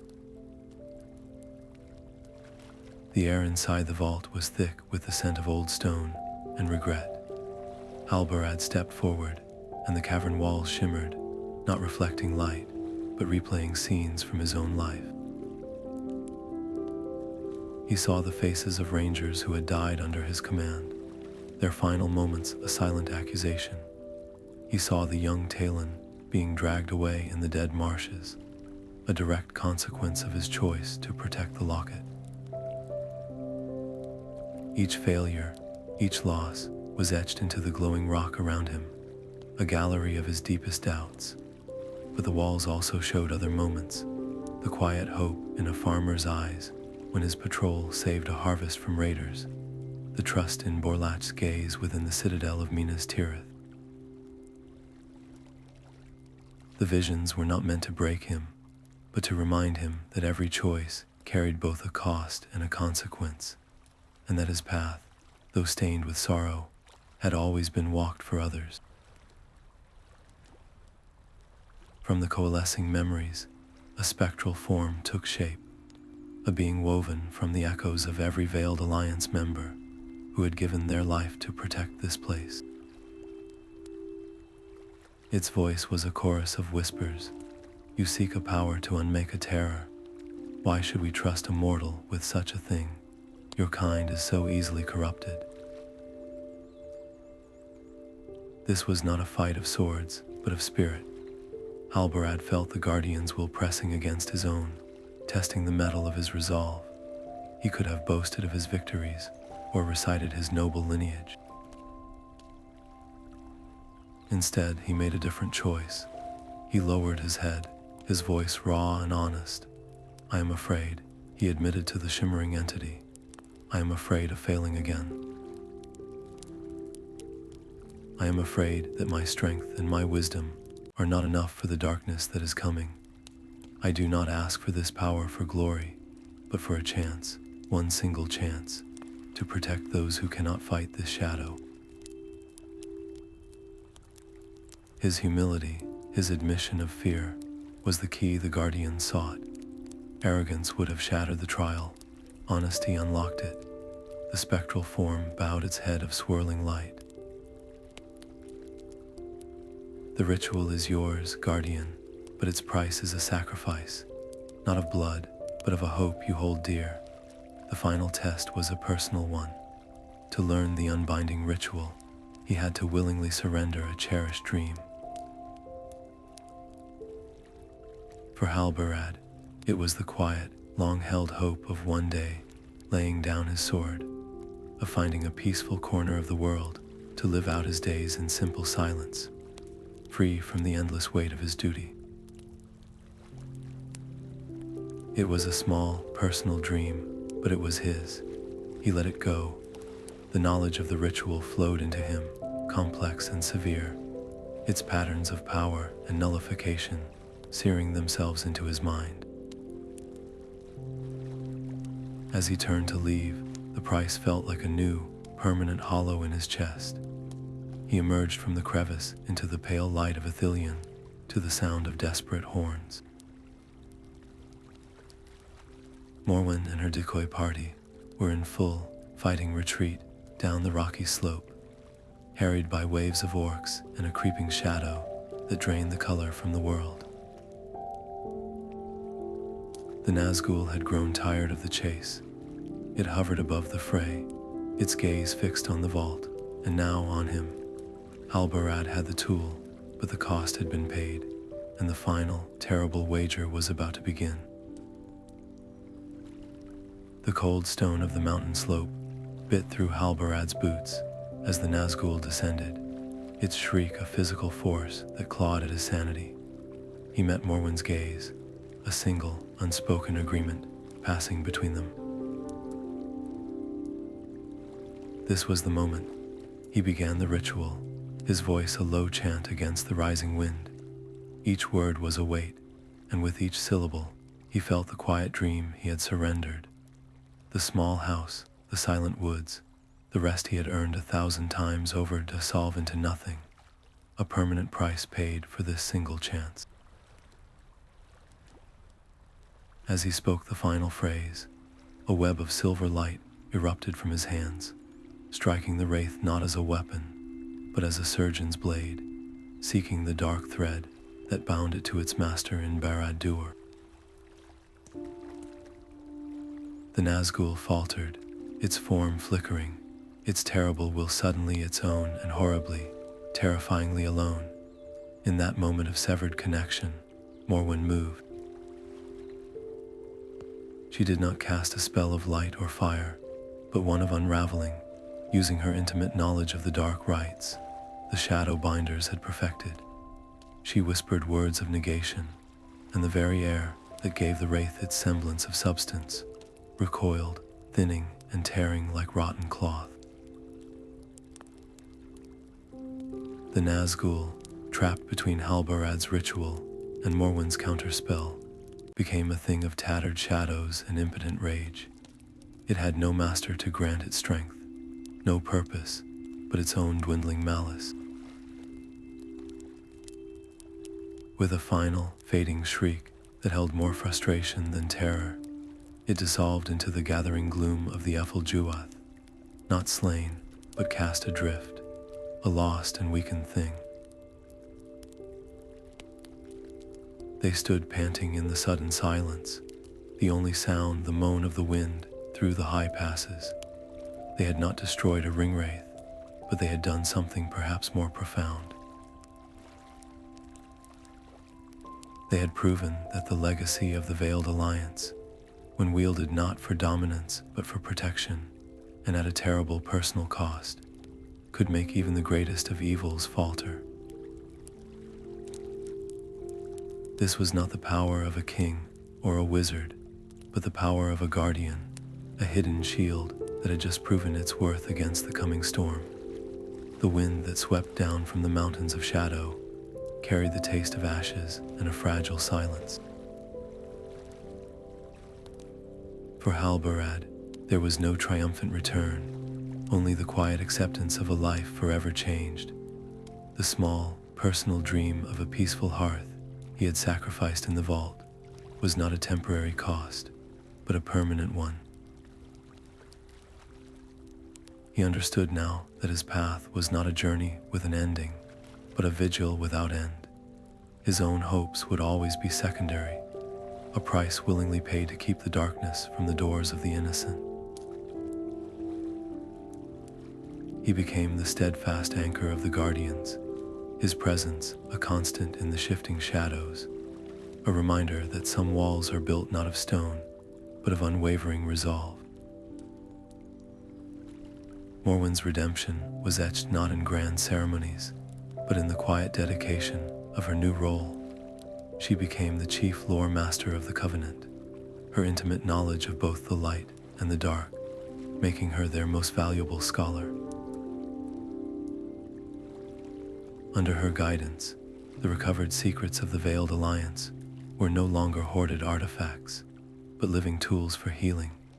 She directed the use of the Sunstone to restore blighted farmlands in the south, and her research into ancient herbal lore saved countless lives during the plagues that crept out of Mordor. Her past as a would-be tyrant now served as the Covenant's most potent warning, and her wisdom ensured their power was always a shield, never a sword. From the hidden archives of Rivendell to the watchful eyes of the Dunedain in the north, the secret societies of Middle-earth now worked as one. The guardians of the Chronicle became the silent weavers of fate, their actions subtle threads in the great tapestry. A well-timed warning from a ranger might steer a Gondorian patrol away from an ambush. A fragment of forgotten history, shared by an elf, might help a dwarf lord fortify his gates against a new kind of siege engine. They did not fight the battles to come, but they made those battles winnable, ensuring that when the ring was found and the Great War began, the free peoples were not walking blindly into the night. Sauron's shadow continued to grow, a looming threat that would one day demand the sword of a king and the destruction of a ring. But because of the chronicles of the shifting shadows, because of the sacrifices of a ranger and a redeemed scholar, hope was no longer a fleeting spark. It was a quiet flame, carefully tended and passed down through generations of unseen guardians. They remember the cost, and in their silent watch, the memory of all that is good and free endures.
you.